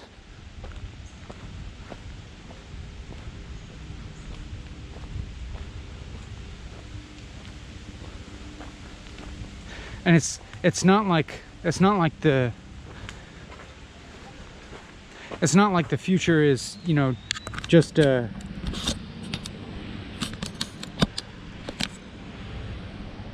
like in principle knowable, but pragmatically unknowable because we don't have sufficient data about the presence. I strongly disagree with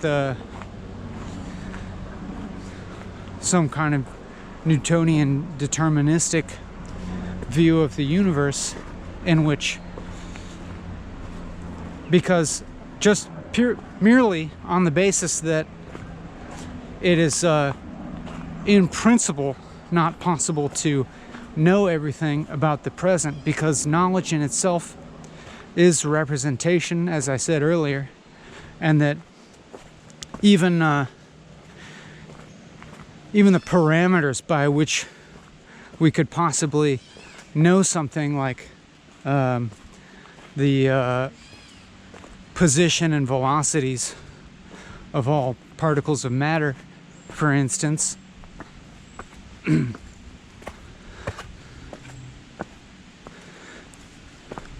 all of that is very subjective.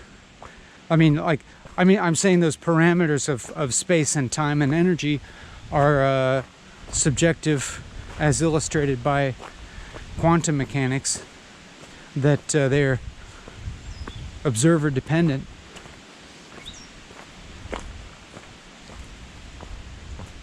And that, like, but then, you know, let me just say this in a way that feels closer at hand to immediate experience, that, like, how could one know every detail of reality without completely becoming that reality, to the extent that there's no more knower, that there's no more subject and object? Like, how could you know all of the objective world without, and while still retaining subjectivity? Because there would still have to be the knower that remains distinct from the known in order to know all of that stuff. And so that which would be the knower can't be fully known ever. The knower cannot fully know itself. It's not possible. Because, like, to know would be to represent as objective reality, and then, like, if you knew all of the self, like, what would be left to do the knowing? It's just like,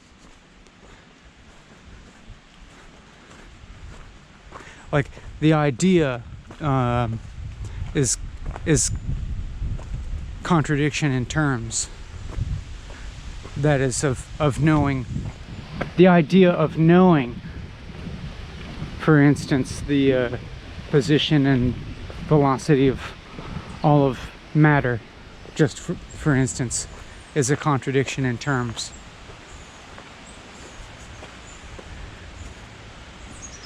And that, like, that knowledge in itself has to be a type of map or representation. And any map or representation is necessarily incomplete.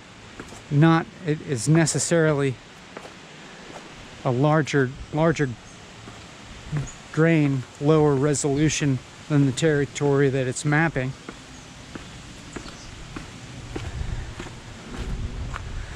So if even the present world is,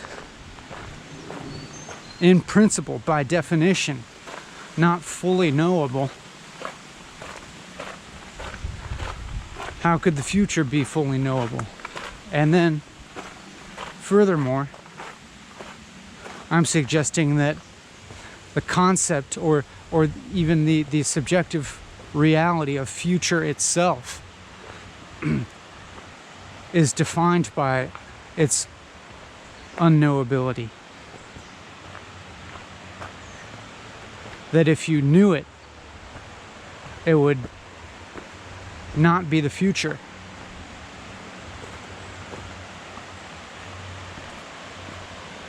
That if it exhibited that quality of even not necessarily just being known, but if it even exhibited that quality of even being, in principle, knowable, let's say for the sake of argument here, that the past has that the past, if not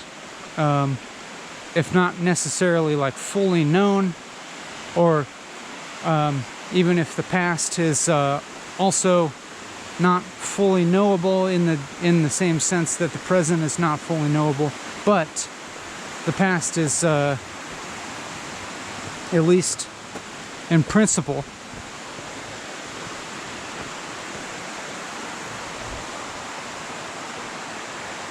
knowable, approaching approaching to some extent the way that the present would be so is supposedly knowable. By inferring from record and inferring from present states of the world, present states of reality,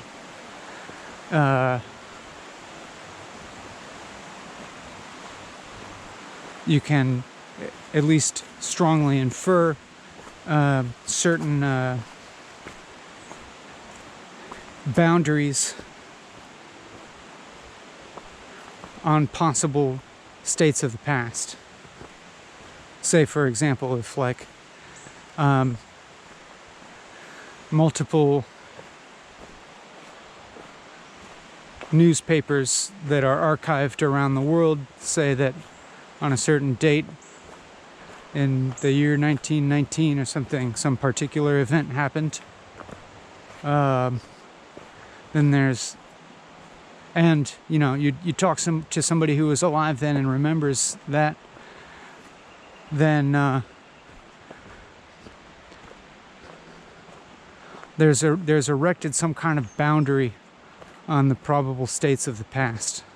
That there could be some widespread conspiracy of international governments putting fake papers, printing fake old newspapers from 1920, but they actually just did it last week, and have planted several intelligence operatives in the field to confirm that something happened. Well, whatever. You could have these elaborate scenarios, but they're much less likely. Anyhow, what I'm getting kind of off topic here.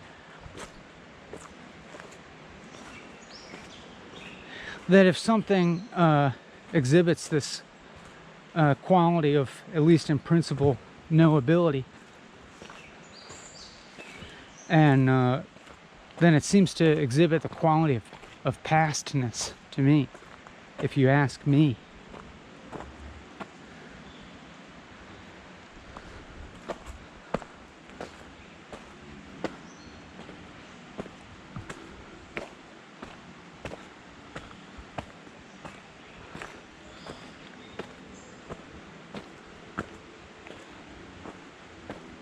and that just what the present is the nexus between future and past, or the nexus, if you will, between unknown and known,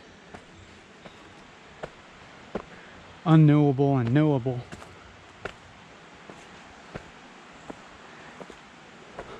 Or, if you will, emptiness and form.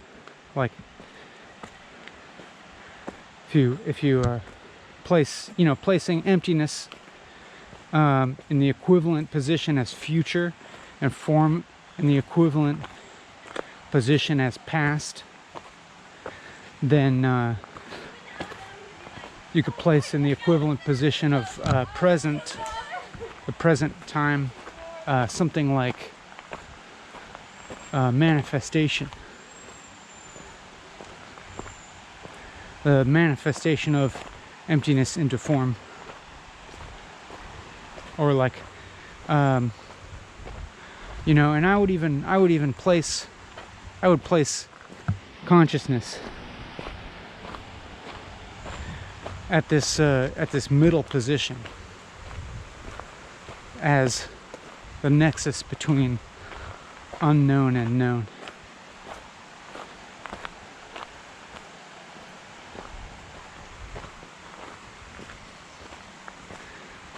And that all three are essentially intrinsic to each other. That you couldn't have the unknown without a known against which to make possible the act of knowing, or the state of knowing.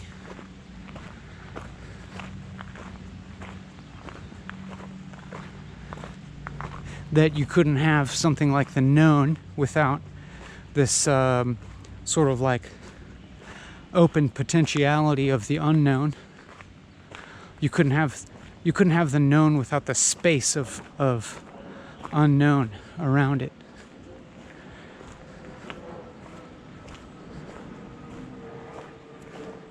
And that you couldn't have either of these things without some contact between them, which is like the knower, or like active knowing or learning, if you will, or just more basically, that's what experience is.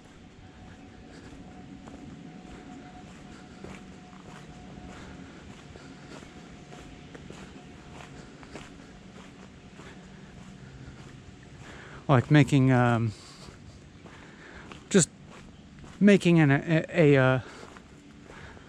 in this sort of diagram, like experience and consciousness and the present moment occupying the equivalent position, and then the future, the unknown, emptiness, and plenty potential more descriptors occupying an equivalent position, and then the known, the past, and form occupying equivalent positions.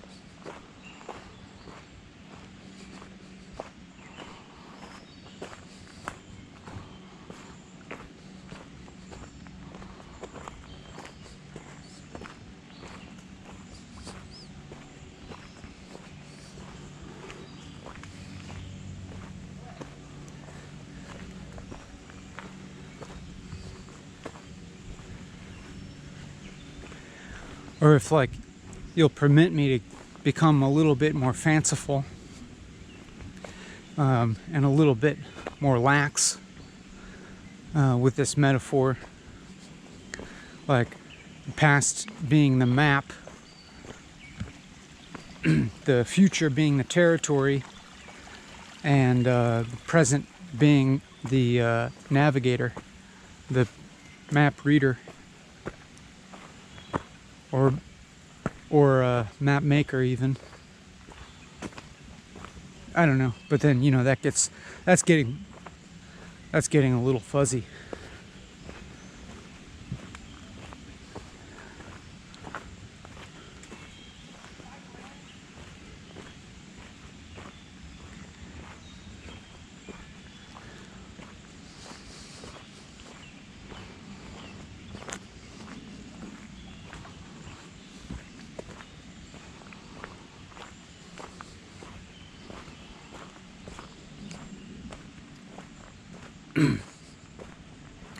But then, like, trying to be faithful to my experience here, I want to say that like there is no present.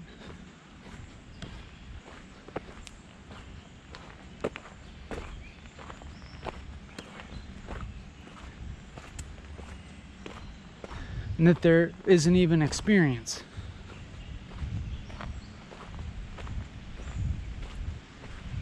And that, and then, like, necessarily the objection arises, well, then why does it seem like there is? And then I want to say, it doesn't even seem. Like, is this an illusion? And then,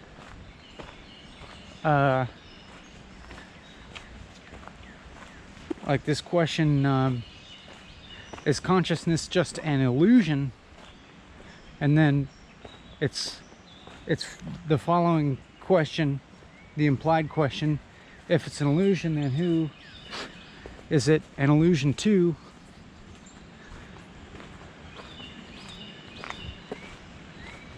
And I'm sorry that this doesn't even make any sense, but I have to say that there's neither experience or consciousness, nor even an illusion. Like, it's not even seeming. It's not even seeming. It's not even here. Like, there's nothing here. And then, it's like, as much as I say that, then there's something. Then there's something very specific here.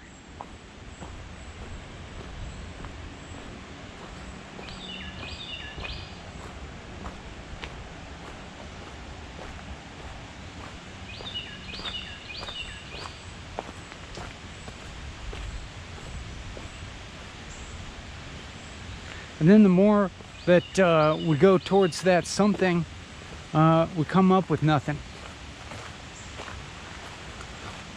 It's not there.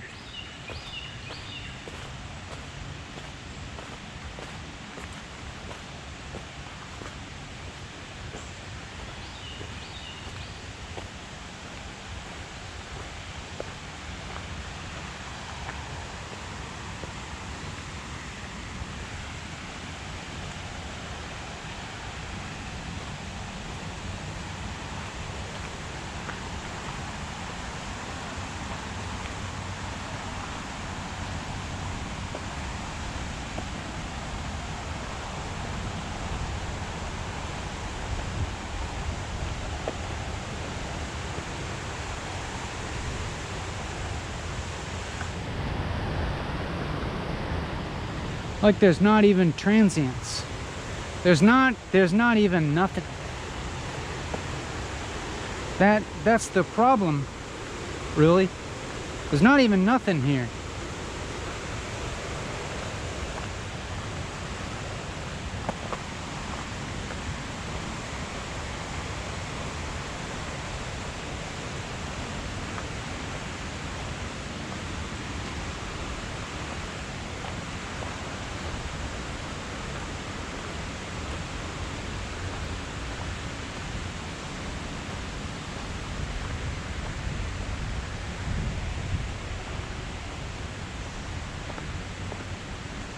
There's not even anything here, but there's also not even nothing.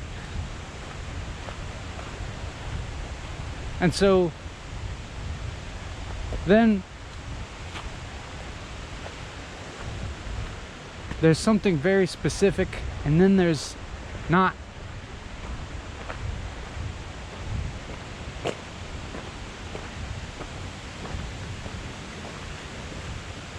There's some the specificity of something that seems like it's here is intrinsic to there being nothing.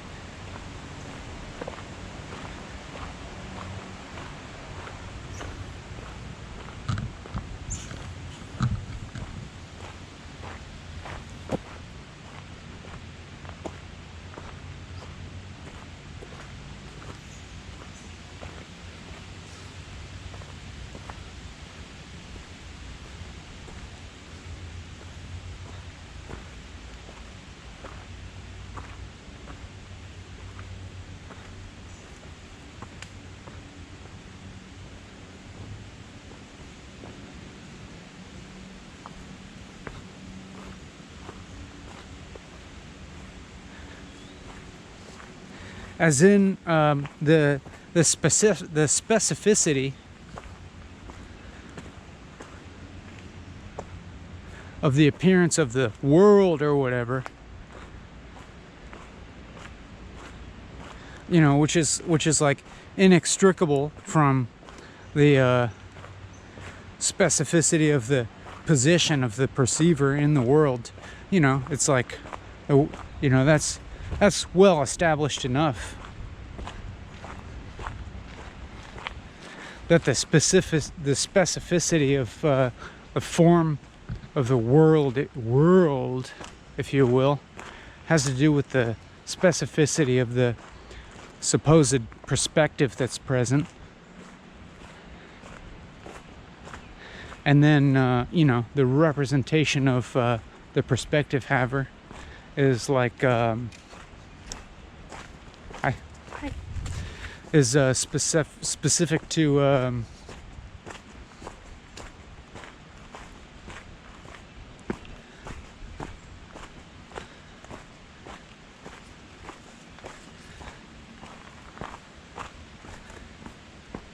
me just say that they're mirror, you know, obviously there's the mirroring going on of how the world is and how the perceiver is. There's that perfect mirroring, and all that specificity, which, you know, it's like you only call it specificity because it's like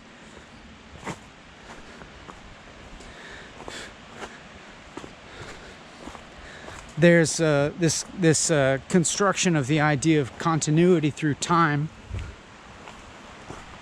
There's this narrative of a continuous self through time, but that is all, you know, like that is all constructed out of the elements that would exist in the would-be present, if there were such a thing. You know, so-called memory. When does memory exist? It exists in the so-called present.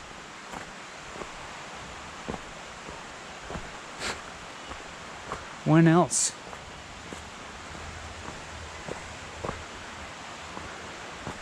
Does a memory still exist when it's not being experienced? No. When do you experience the past? In the present, obviously.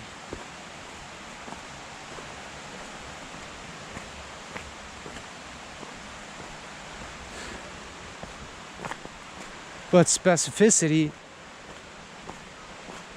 is necessitated by the total pervasiveness of nothing or emptiness, which is so empty that It can't even be itself. It can't even exist itself. Nothing's so nothing that it can't even be there. And so it necessitates something, but you can't have something, you can't have anything without the aspect of specificity. So to the extent that there's identification going on, which is like, which is simply this mirroring process, this dichotomization between subject and object, to the extent that that's going on, there's specification going on. I'm like this, and you're like that, and you're in this position, and I'm in that position, etc.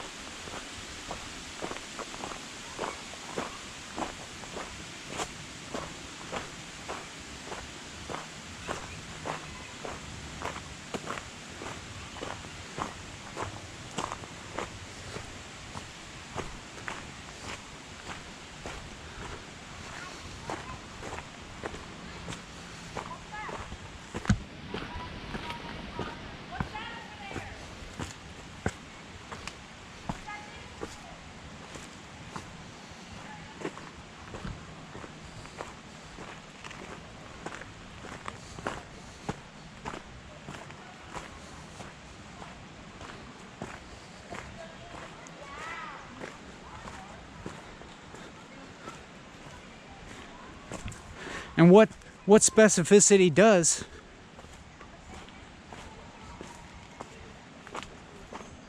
is create the nothing, It creates the unknown and the unknowable. Well, I mean, it's also creating the known and the knowable. Like the manifestation of something like a perspective manifests a knower and a known, and also the perceived unknown and perceived unknowable, and the perception of the self that doesn't know everything.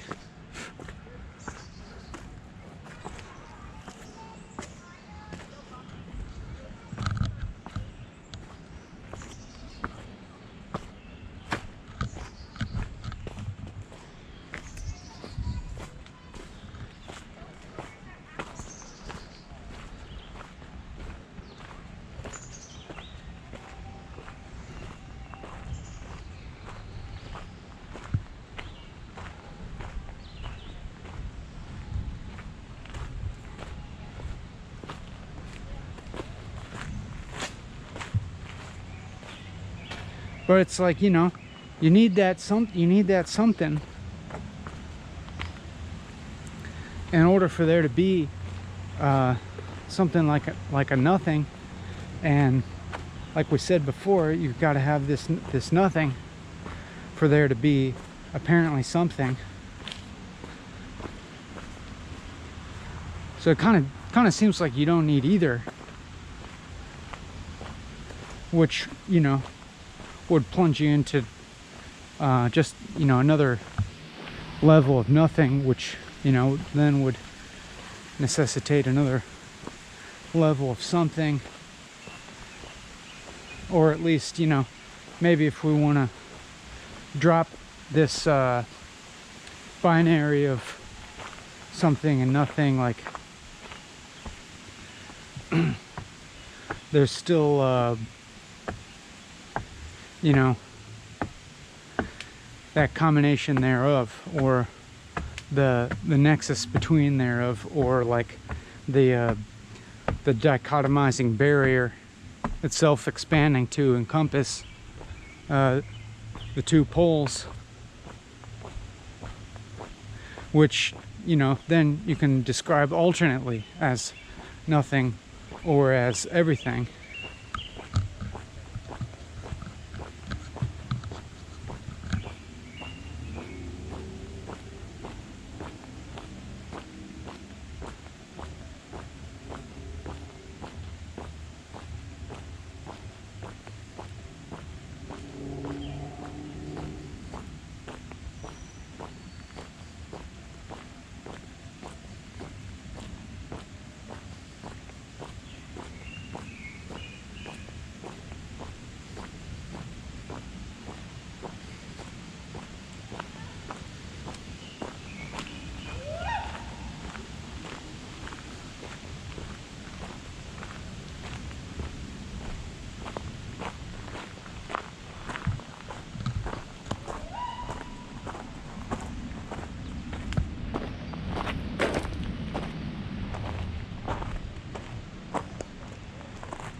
it seems like there's still this gravitational pull towards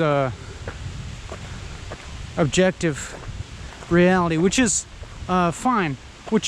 By which I mean, like, when I say a gravitational pull towards objective reality, I guess what I mean is a representational model that exists within subjectivity.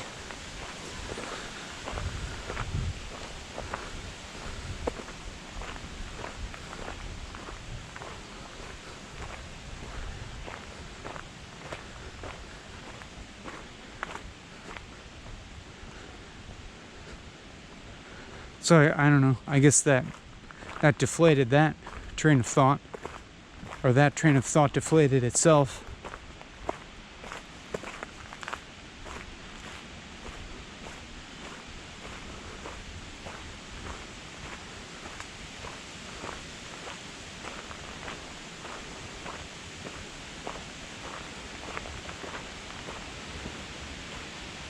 But it's just like, you know, for example, this model existing within subjectivity of there being other subjectivities, of being able to represent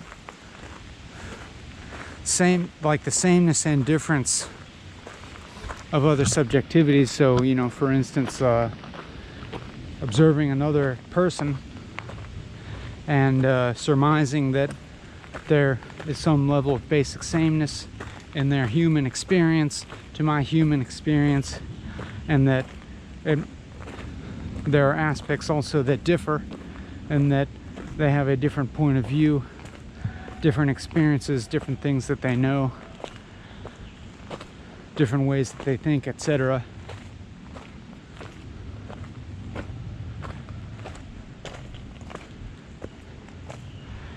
Sort of, you know, the projection of the quality of specificity of subjective experience onto others.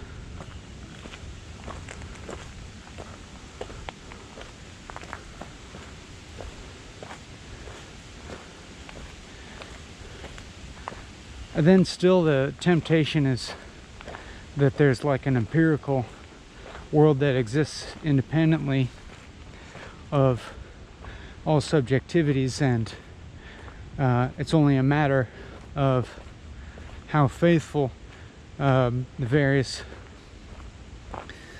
world representations are to actual objective world.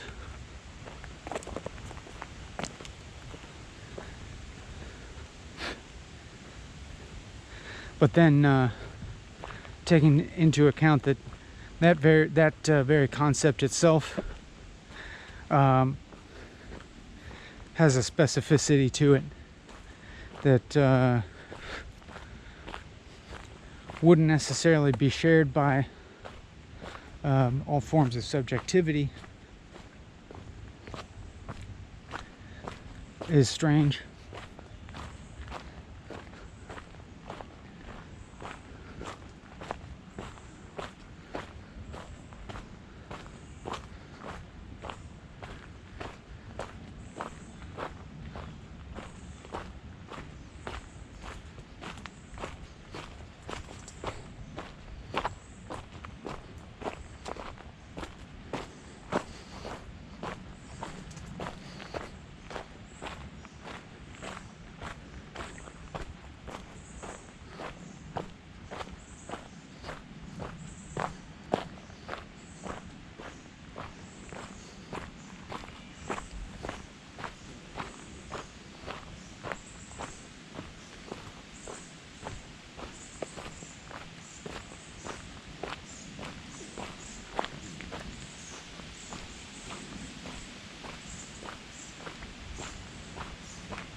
I feel the pattern of all of these thoughts now is becoming diffuse in a way, or well, in a sense, still having the same sort of fogginess about it that I experienced towards the beginning of this video. That is, as soon as I say something, realizing that all of its terms could still use further definition, and that I could never even conclude with this process of defining the terms, because the terms used to define the terms would need defining, etc. You know the deal. Dependent origination.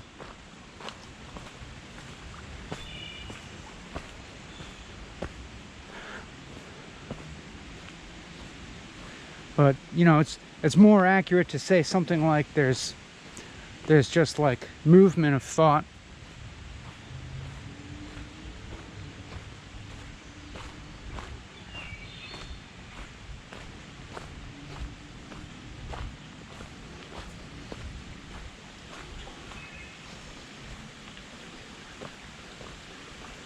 Then, like, to where not a type of movement that's like actually getting anywhere, or like, where would be the reference points against which to register movement, would have to be something ostensibly stationary.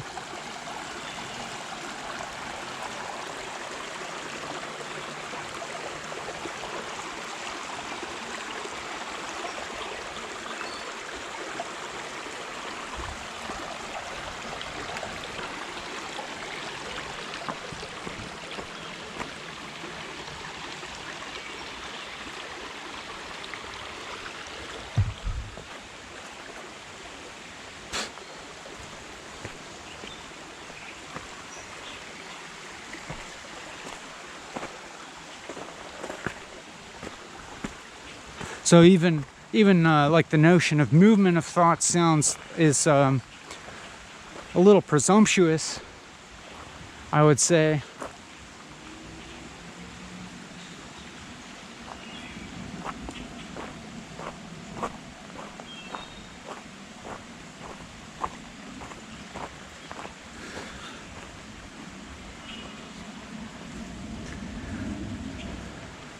I mean, I can almost sort of identify something that seems like clarity, or like approaching clarity, but all that really is like when I feel like I've sort of like swirled closer to the center of the vortex of paradox. Say, for instance, when I'm talking about something and nothing, or when I'm talking about when I'm saying just impossible things, like there's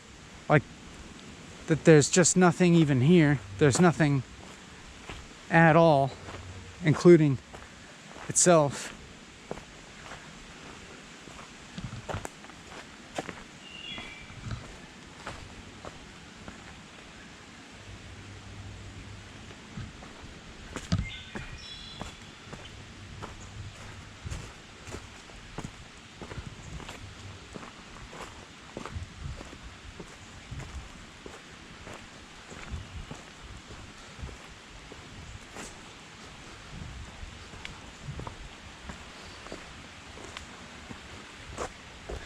And I feel, as if I'm approaching some kind of like center of like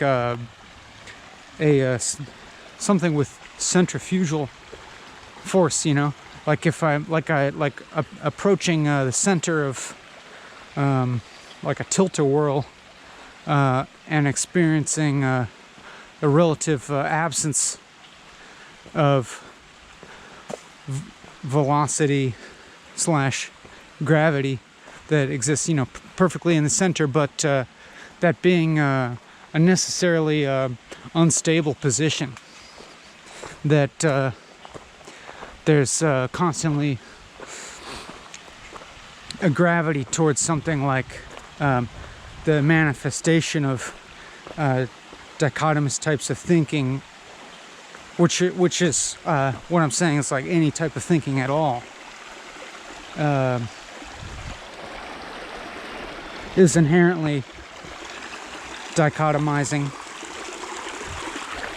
most basically in the fact that it's separating, it's creating, it's manifesting something like a thinker, and, you know, the thinker in opposition to the world, or even in opposition to the thought itself.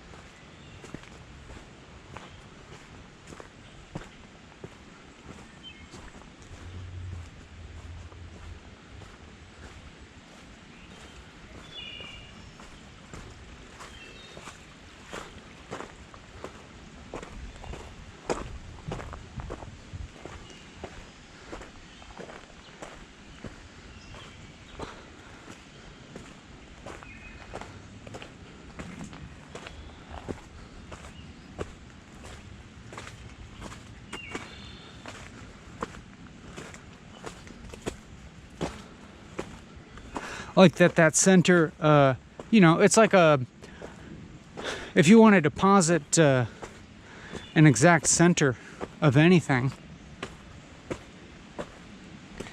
an actual center was necessarily a zero dimensional point. Namely, that it doesn't even exist per se, except as merely a relation to something else.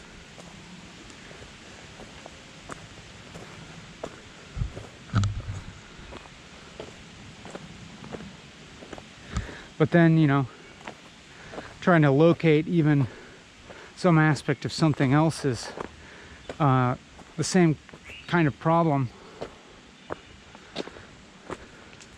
that it's dependent on, you know, it's like everything you would try to locate or grab onto or want to say exists only does so in relation to something that cannot exist per se at that moment, as in like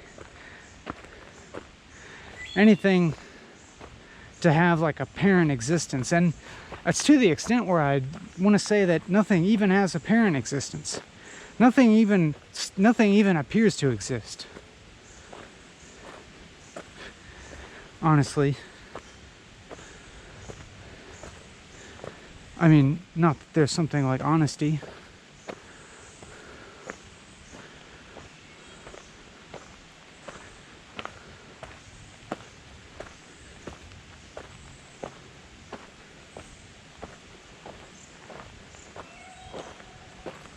That for something to appear to exist, it like depends on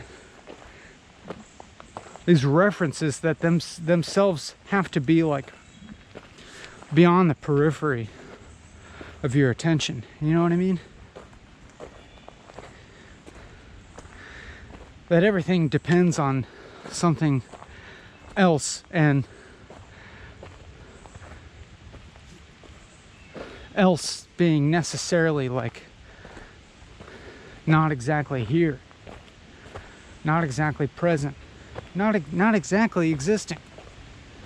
Especially when you look at the else,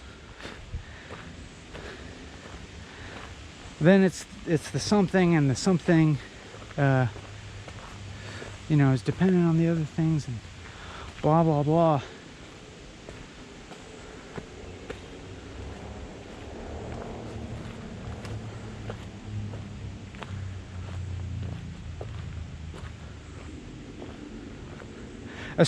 I mean, and then, you know, of course, like including this as appearing as any kind of form of knowledge, you know, what you're hearing.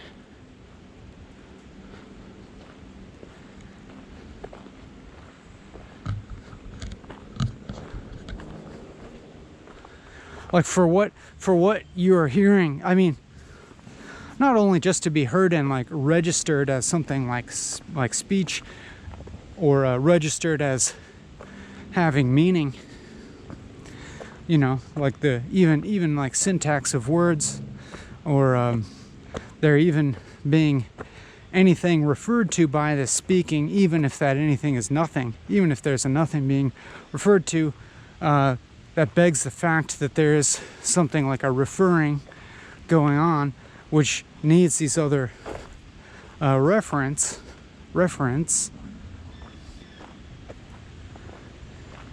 that are, you know, as you would do, you would quite rightly point out, are excluded here. All these other forms of thinking, like all these other more explicitly dichotomous forms of thinking, are kind of excluded here.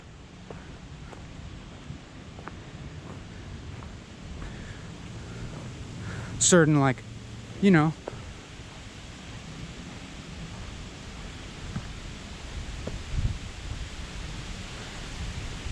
I mean, I don't have to say everything that's excluded here, but you can see it. Everything that's being excluded from being talked about here, and that being probably stuff that just like exists kind of like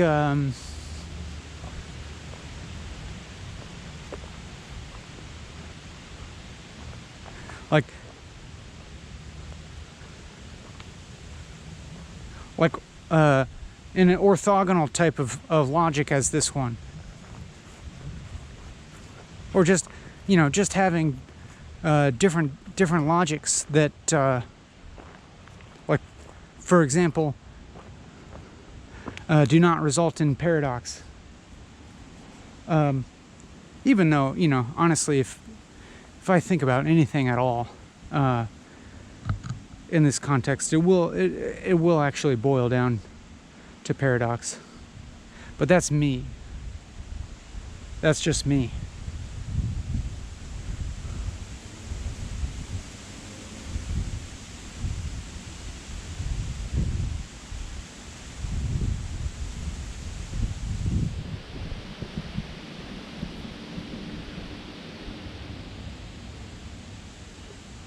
For instance, like, it occurred to me as I stopped speaking for a moment there that it is hot as hell. It's really hot and I'm sweating. And we could be like, you know, that's just a hard and fact aspect of human experience, that all this highfalutin philosophizing isn't gonna affect. And you know, that's one valid interpretation. But then there is almost some extent to which I can philosophize all that away, if you will. That I can't, if I honestly inspect the what constitutes the actuality of what I'm calling it being really hot. It's like a certain amalgamation of physiological states, like my feeling of there being sweat on my skin, and you know, like, but beyond the sweat, like this feeling of heat. What the hell? What is that? I'm just trying to feel it. I'm just trying to feel the heat. Feel the heat directly, and then I feel like that's also composed of transience. You know, if I'm like looking at the margins of my corpus, my skin, is that where the heat is? And then like I realized that even that like objectively, empirically saying something like that's my skin, that's the boundary of me, and that's where I'm sensing the heat, that's interpretive, and that I can just as much interpret that that's a site of the site of transference. That's a site of continuity between my so-called self and the so-called external world, and that the so-called sensation of heat is just a transference of energy. And of course, this is all also interpretive in that it's based upon ideas about science and physics and thermodynamics and all that kind of jazz.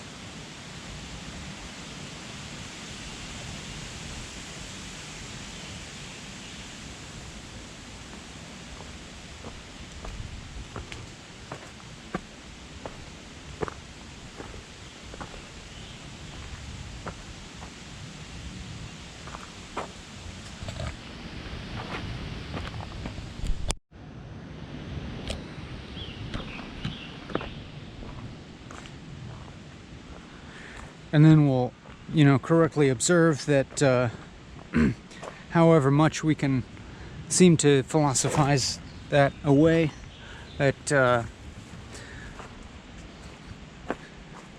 this philosophizing perspective will inevitably reveal its dependence on cold hard material facts of life. Like I'll get hungry and tired, and like my attention will just like necessarily move from thinking in this manner towards the objective of satisfying my hunger and alleviating my tiredness by resting. So like a certain equilibrium seeking action will be initiated.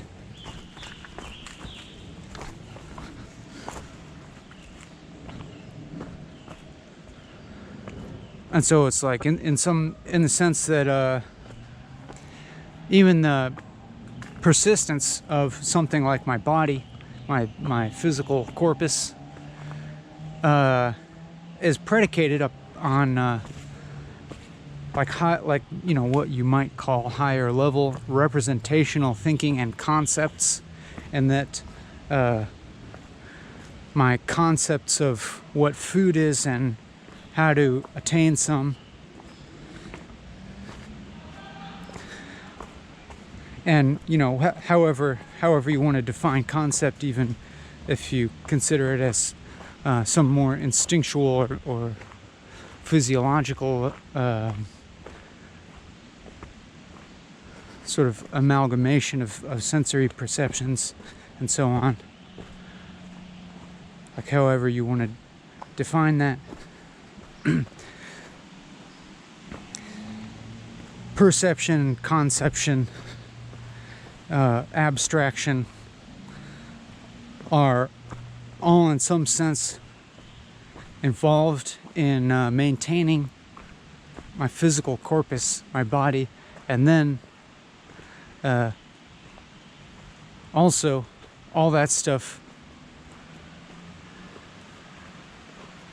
also the maintenance of my physical corpus is necessitated in order to maintain this abstraction and conception and perception. Just trying to say that they're like codependent, like body and mind are codependent.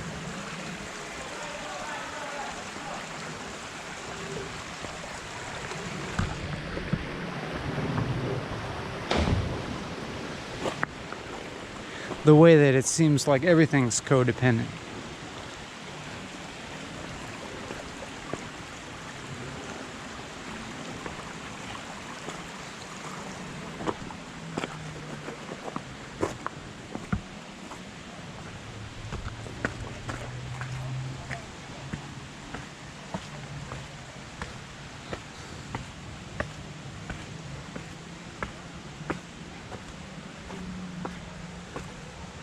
as if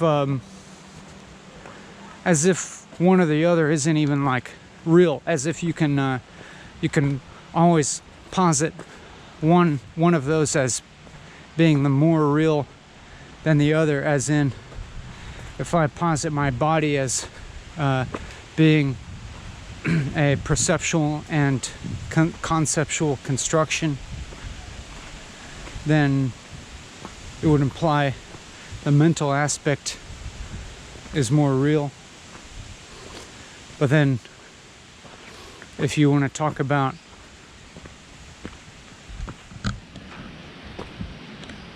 the fact of my mentation being dependent on the brain, being dependent on maintaining physiological integrity and equilibrium, then it would seem that the matter is the higher level of the real. But then kind of considering that they're both making each other, it's like neither of them are real in that sense.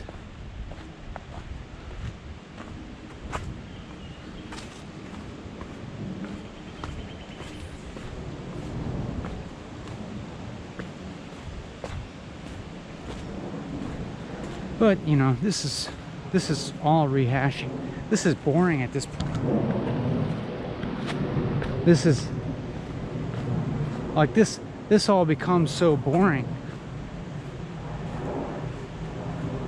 that it's like illusion is welcome. And by illusion I just mean anything. Diversion, as if all perception is diversion.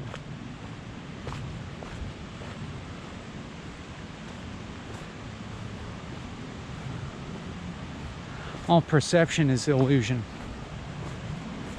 I mean, then of course, you know, get into semantics or whatever and be like, that's not the definition. Then you have to define illusion as something else. Fine, but you know what I mean.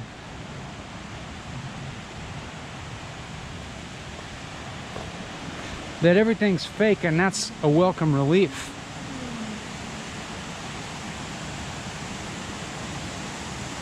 And by fake I just mean, you know,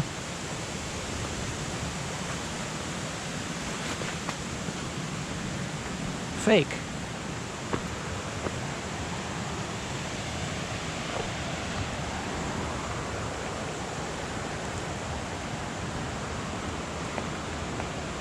Like it becomes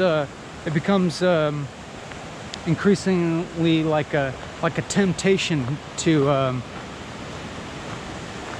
bring attention to some specific like physical detail, to single out something and talk about it, and then you know. But then at the same time, that's the sort of thing that I tend to feel alienated about in typical conversation.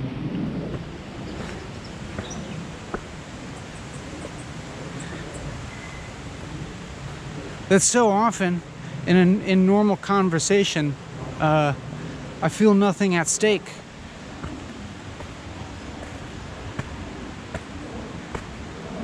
Because I'm like, I feel the emptiness of the terms that I would use before I even say them.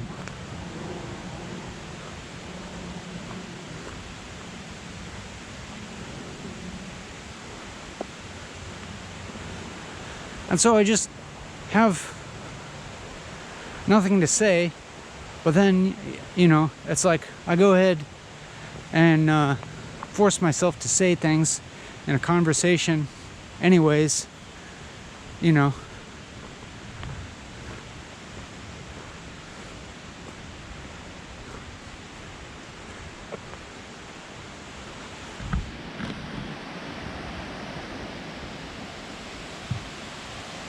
Like knowing their fakeness all the while.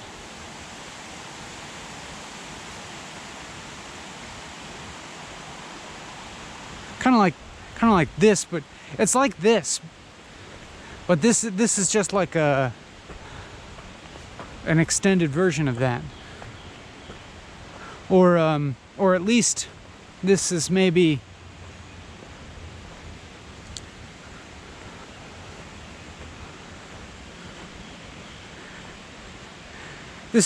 like the perceived solution to this feeling of lack of stakes, this feeling of emptiness, of quote unquote normal life, would suggest what I'm doing here as some kind of remedy or alternative that would seem to approach the real. And of course, we find that we still come up empty, that it's or that there just isn't something at the center of all this.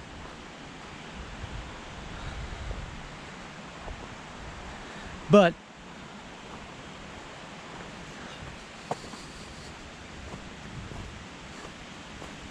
at least, you know, we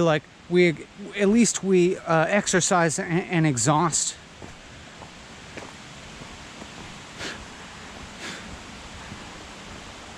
this sort of aspect of reality to the extent where, like, it's refreshing to return to mundane matters. But maybe that's probably the nature of like doing any kind of work. Like I might as well just be like working construction and there being some kind of equivalent like experience of like getting exhausted. And then but then I don't mean to minimize the difference between doing this kind of thing and doing, like, you know, actual physical labor.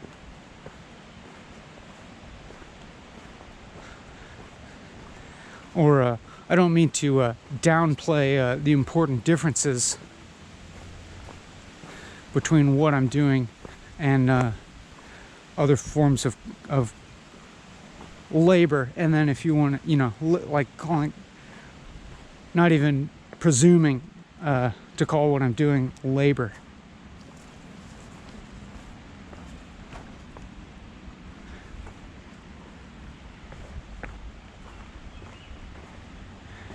As such, like that, it would be presumptuous to call it labor, but I do get tired towards the end. I get tired of doing it towards the end, which is not exactly welcome or unwelcome. I mean, the cynical interpretation is that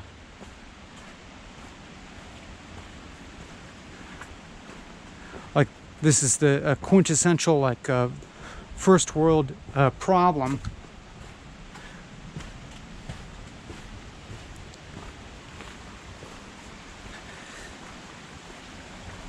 of you know, where actual material needs are so met that I have to construct alternate types of challenges for myself in order to enact these like meaning-making processes in life.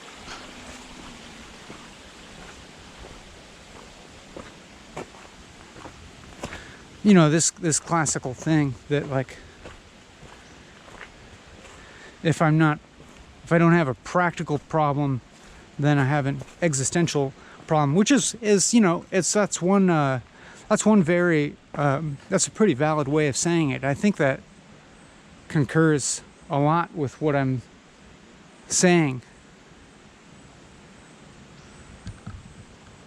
But at the same time, it's like there's an there's sort of like, the converse side of that is if I actually construct for myself an existential problem, which is essentially what I'm doing here, is like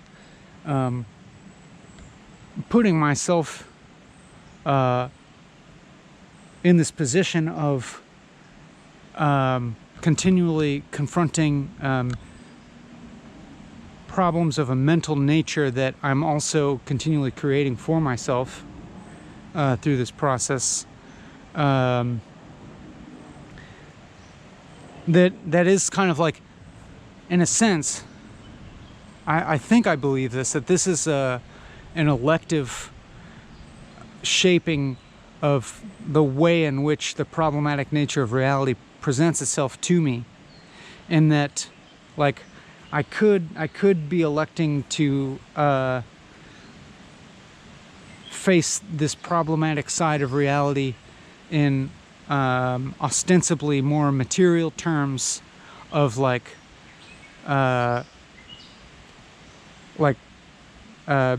perceiving my material insecurity more acutely or something, and working on that problem. Like for instance, like the problem of my phone not working, or like maybe a little bit more realistic, like my car not working. Like, it's like just to put it frankly, it's like when I'm doing this, I don't give a flying fuck about whether my car works or not.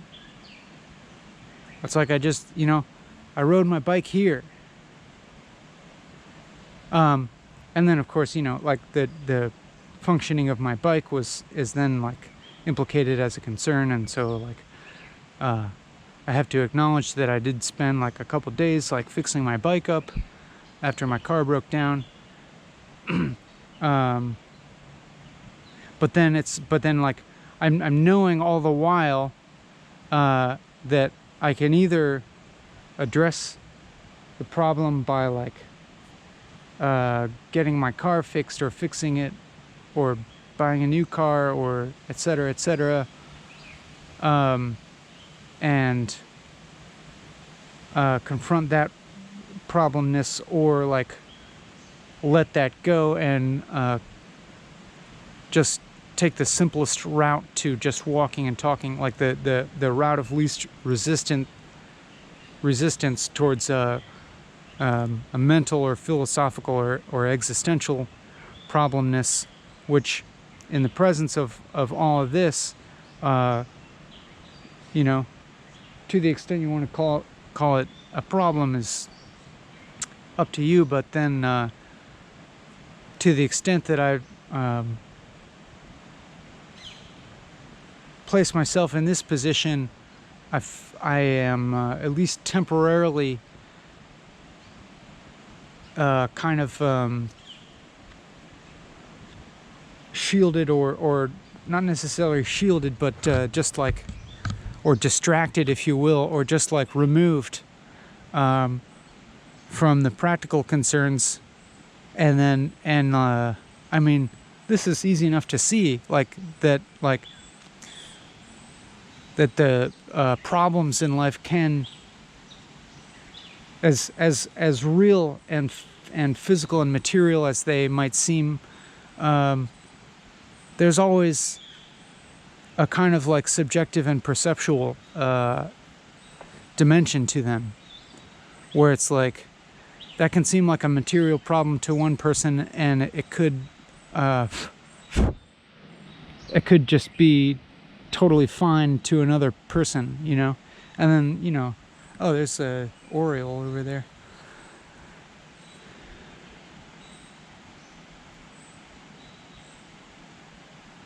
And then this doesn't apply. I'm not going to apply this to somebody else in a minimizing sense, and say that anybody else's problems are like not valid, or not real, in the sense that in as much as anything is real. But I can apply it to myself, and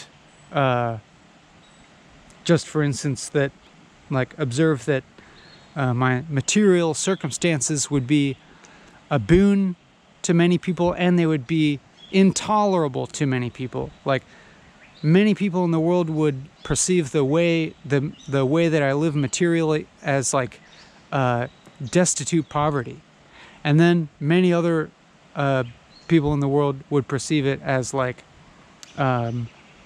living the easy life or whatever. And it like, I think that fact like is not so much about the specifics of my material conditions so much as it's about like the mutability of like perceived living standards, and you know, and mutability of values, and what's important, and so on and so forth. But you know, this all seems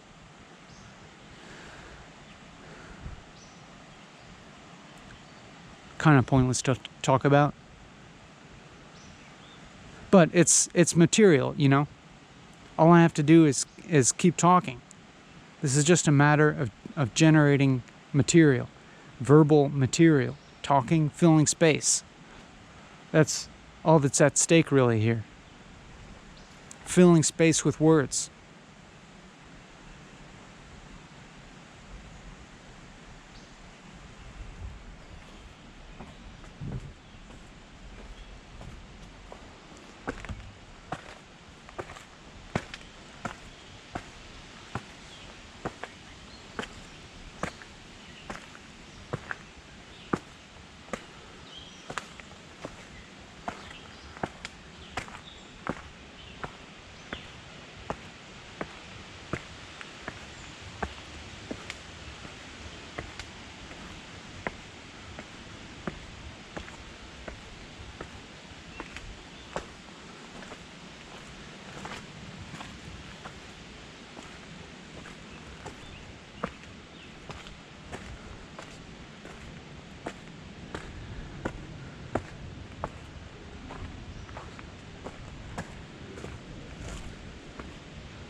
And so, in this spirit, I'm just beginning to speak again without thinking that I have something to say.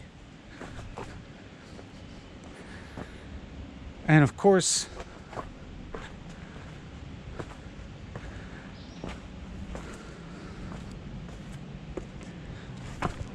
that's probably always secretly untrue. Or maybe not so secretly.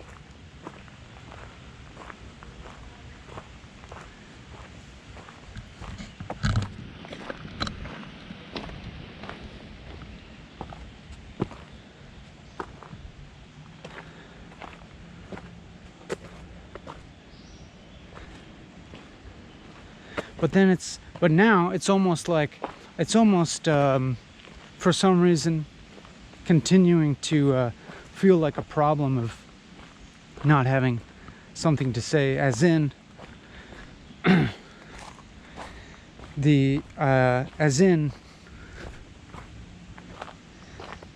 it's only the framework, my conceptual framework of my objective to talk for 4 hours each time that is compelling me to keep saying things. Like, other than that, I would really not be inclined to say anything at this point at all. I mean, if I remember back to many points in this video, excluding the beginning of it, which I can remember as feeling very awkward and halting. For instance, the middle of it for long periods felt relatively smooth, as in I can remember myself just talking for a long time without noticing having to put any very concerted effort into figuring out what to say, or that could be described as the effort was occurring, but the effort was being exerted smoothly and continuously enough that it itself was not being noticed as a standing out aspect of experience. So for instance, it's kind of like getting used to talking continuously, and then you get used to it, and then you don't notice the effort of saying things. But I could also remark upon, like, this particular train of thought that's being spoken right now, that you can probably remember quite clearly that it began with expressing a feeling like there's a problem of not having enough to say, and now you can probably observe that it has gone on like many sentences have been developed, a lot of words, a not insignificant amount of time has been filled just continuing to elaborate in what feels like a fairly natural manner on the last thing that was expressed. And so it's like having gotten started, I can just use the strategy that I'm using now of just continuing forward, continuing to like observe, whatever it is, some aspect of what's being spoken, and articulate that. And as I do this, there's something slightly comical about it to me, in that I can witness myself constructing language and using vocabulary and that makes total syntactic sense, that is understandable, that is essentially expressing nothing at all, and essentially communicating nothing at all, but communicating nonetheless. But sounding completely normal. Like, this sounds to me like normal speech. If you were to examine any fragment of really, maybe of any size, of what I'm saying, you would have to admit that this is normal language, and it's language that has meaning,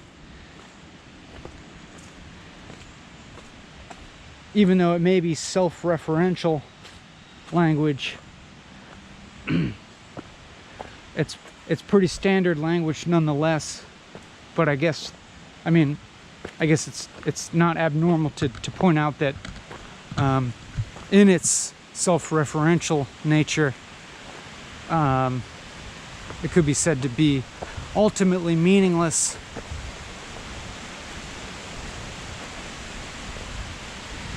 or alternately it could be said to be meaningful in some other way of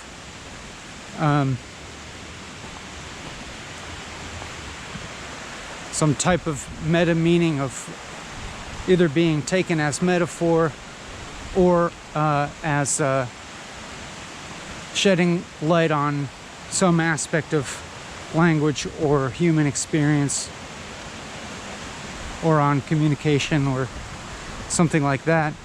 Of course, that's all subjective to you.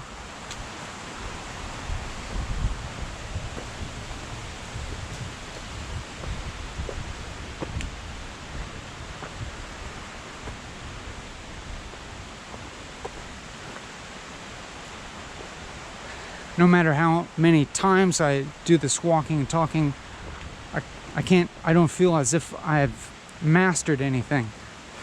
That is still presents a problem.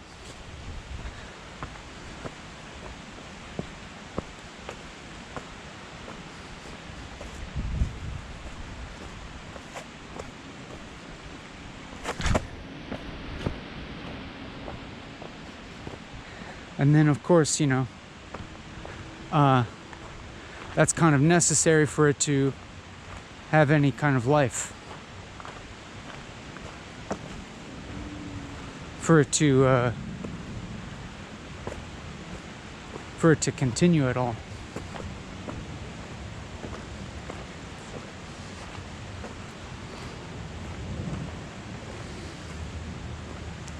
Well, like one form of the problem of it is that it's like I'm never saying anything new. Like it's always the same thing.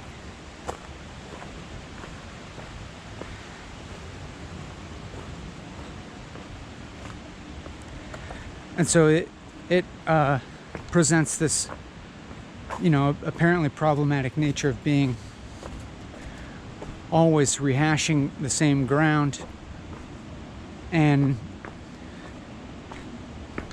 being repetitive in a way that would suggest the loss of interest. But then it's not necessarily so also, and that even to the extent that I bore myself, then interest occurs. Like interest appears in a way that I didn't expect. Like, for instance, just being interested in the phenomenon of boredom itself, or then boredom itself becomes revealed to be something other than that. That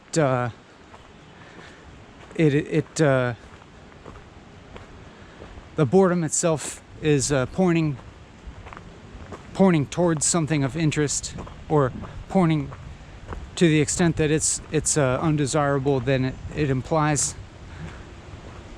a counterpart that is desirable.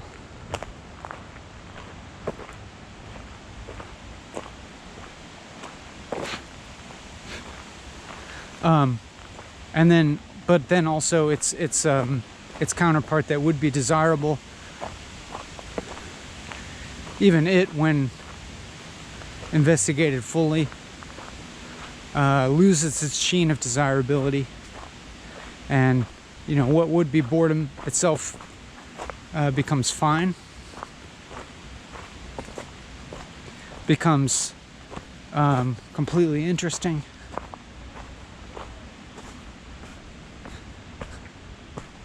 But of course, everything keeps becoming its opposite.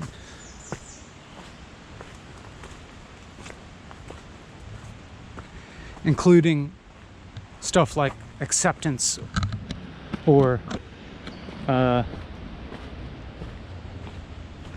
non-acceptance.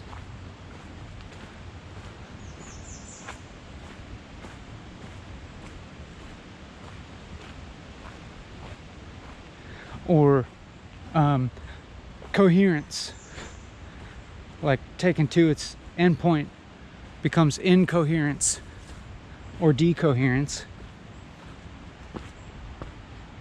And then, total incoherence can't successfully be maintained forever, and it transforms into coherence. Maybe that's not being illustrated, but I felt that I can remember, like if I were to identify something that seems like a center of this, or a culmination of mental continuity and coherence and clarity, or something like that, it would be described as incoherent types of thinking. And so these like hierarchies get dissolved.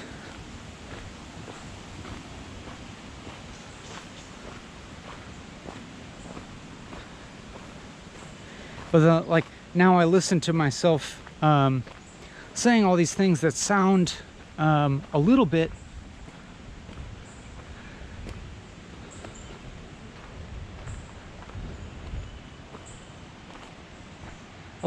highfalutin in that they are abstractions that are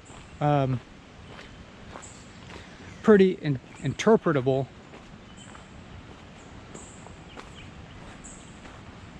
And that may have something of an air about them, which is kind of in contrast to my sometimes attitude of like, all I have to do is speak here and fill time with words.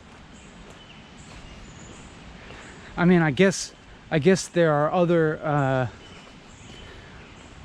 more implicit or just like not specified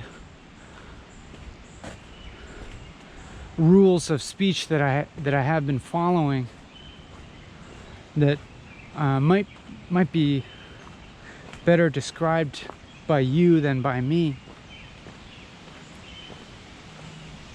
and that I'm not, for instance, relying on something like a rote memorization of something like, for example, like reading the phone book in a filibuster in Congress, which like I perceive of that action as disintegrous. If you're as you know, relatively disintegrous, you're in Congress and you're aligned with a party, and in an oppositional strategic move, you're reading the phone book in Congress in order to hijack the time, because this is a type of loophole that people have figured out that exploits a particular arrangement of rules about the way that congressional meetings take place. So it's like you're taking advantage of a little technicality in order to advance your agenda, and filling time by reading the phone book, which could be said to require some amount of endurance, but it does not require any active decision making or self-reflection, or much less any kind of reflection about one's agenda itself, of course. It's simply taking this external material and using that external material as time filler, and you know, not even like taking into account the ethics of like reading all these names. I can't remember if the person read the phone numbers. However, that to me that stands in contrast to a different senator who did, a quote-unquote filibuster, in which he presented for 8 hours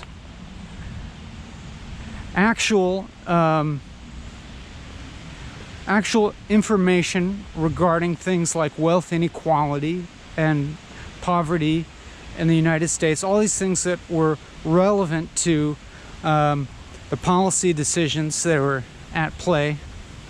And this is all information that took work on the part of that senator to compile and interpret, and it's all stuff that is actually like pertinent and relevant to that person's position, and is all something that's, you know, like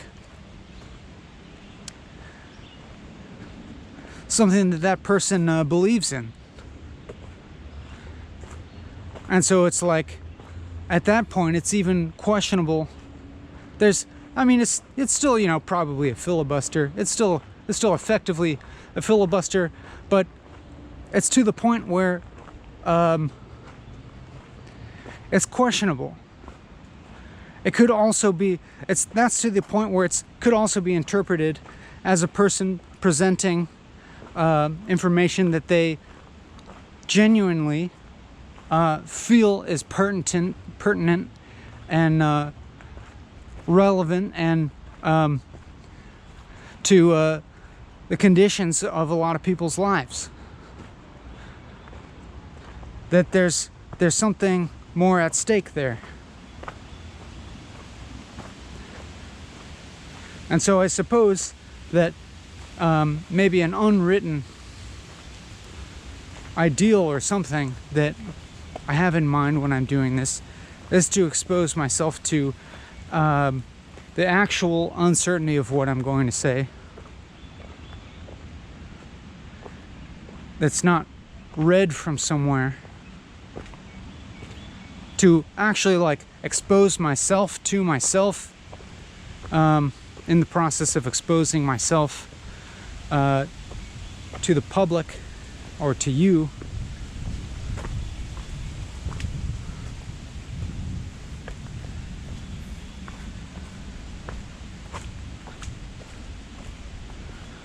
Such that I'm at least subject to like my own self interrogation that's like influenced by my self representation with regards to you.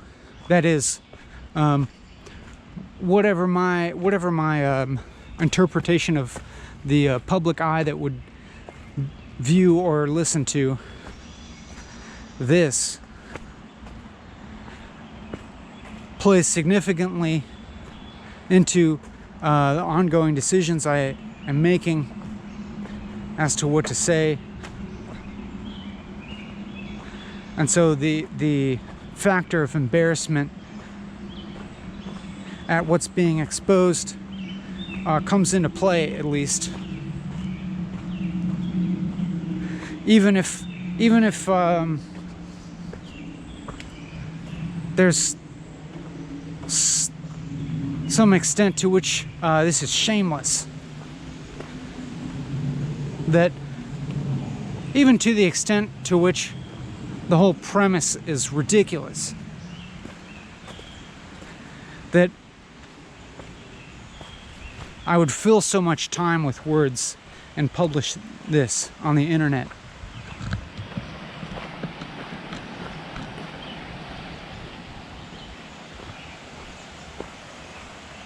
Of course, there's a ridiculousness to the premise.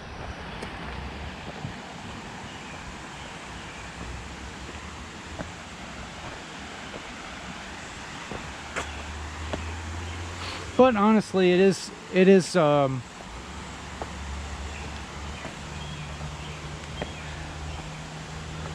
I do genuinely feel that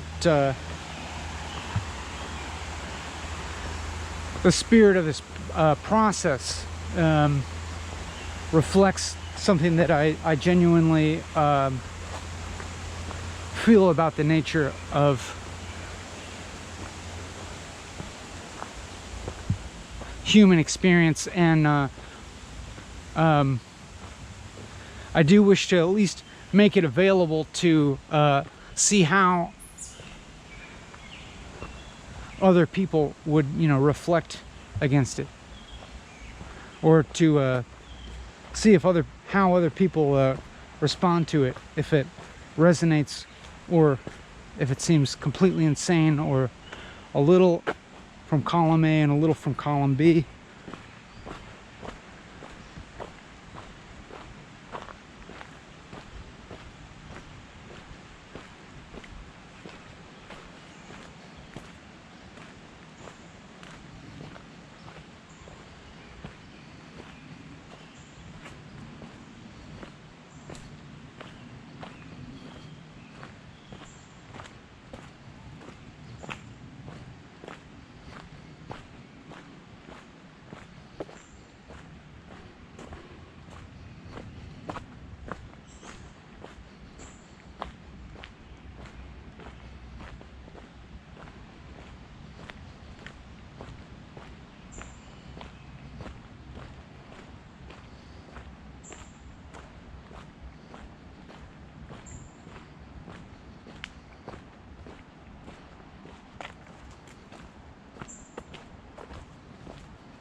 I think it would be interesting for anyone to do this. I think I would find interesting anyone doing this.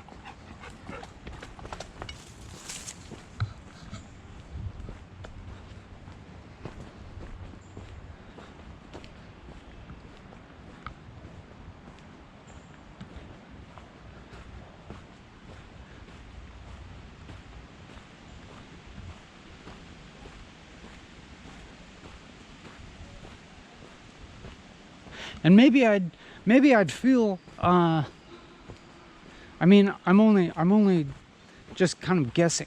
I don't know.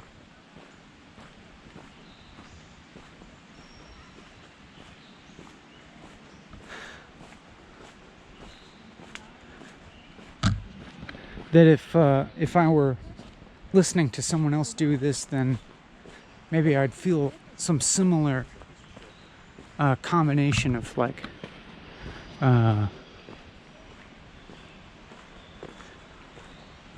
everything.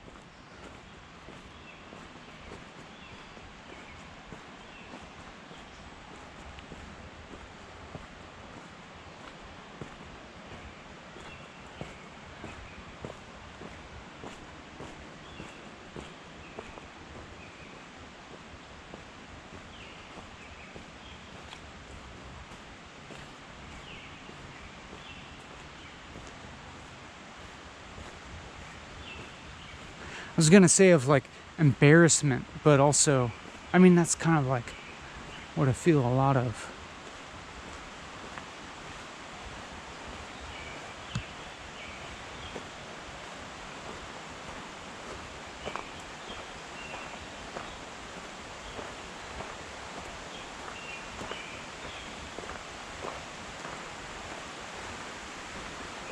But also resonance or something like that. I don't know. I feel what I feel embarrassed about now is that the things that I'm saying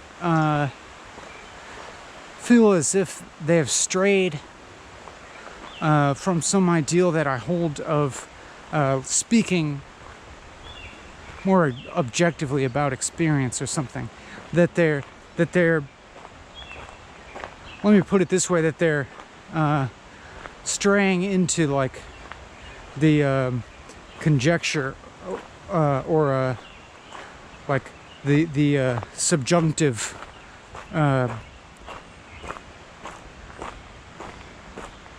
like if then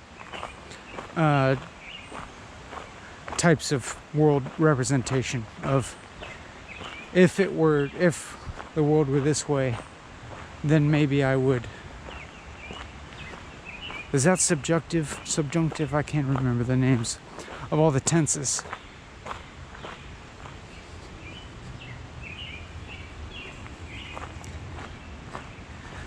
Which reveals that maybe somewhat subconsciously that I'm holding a standard of descriptive or declarative speech. I mean, at least declarative, acknowledging the shifting murkiness of my personal subjectivity, yes, but declarative nonetheless.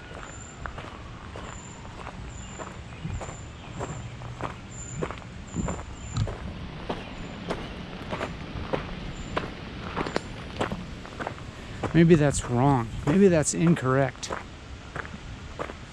I'm tired.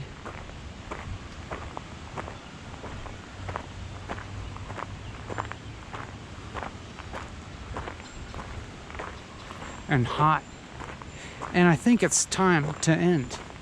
I just am like trying to fill like the last few minutes to make sure that it's long enough to hold up my standards. I believe this to be devoid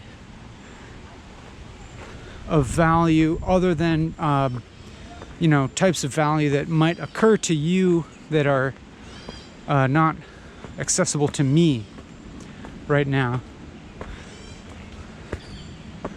Like whatever that be, your observation of me, whatever that might yield to you.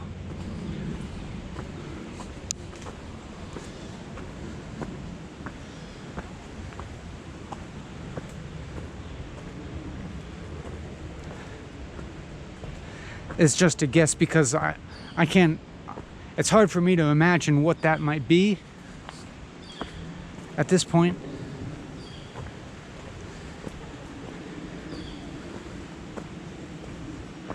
Like why you might persist in listening to this at this point, or at any point, for that matter.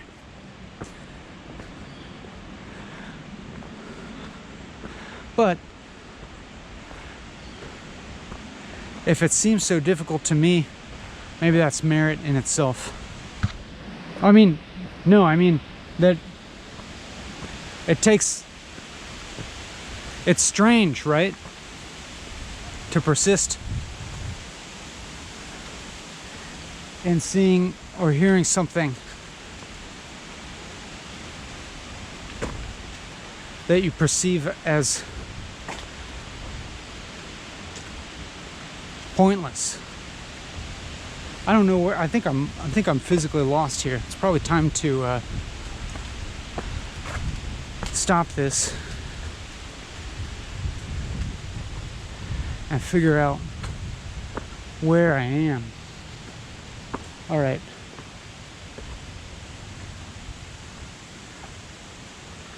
I won't thank you. I won't. I guess I'll thank you. Bye.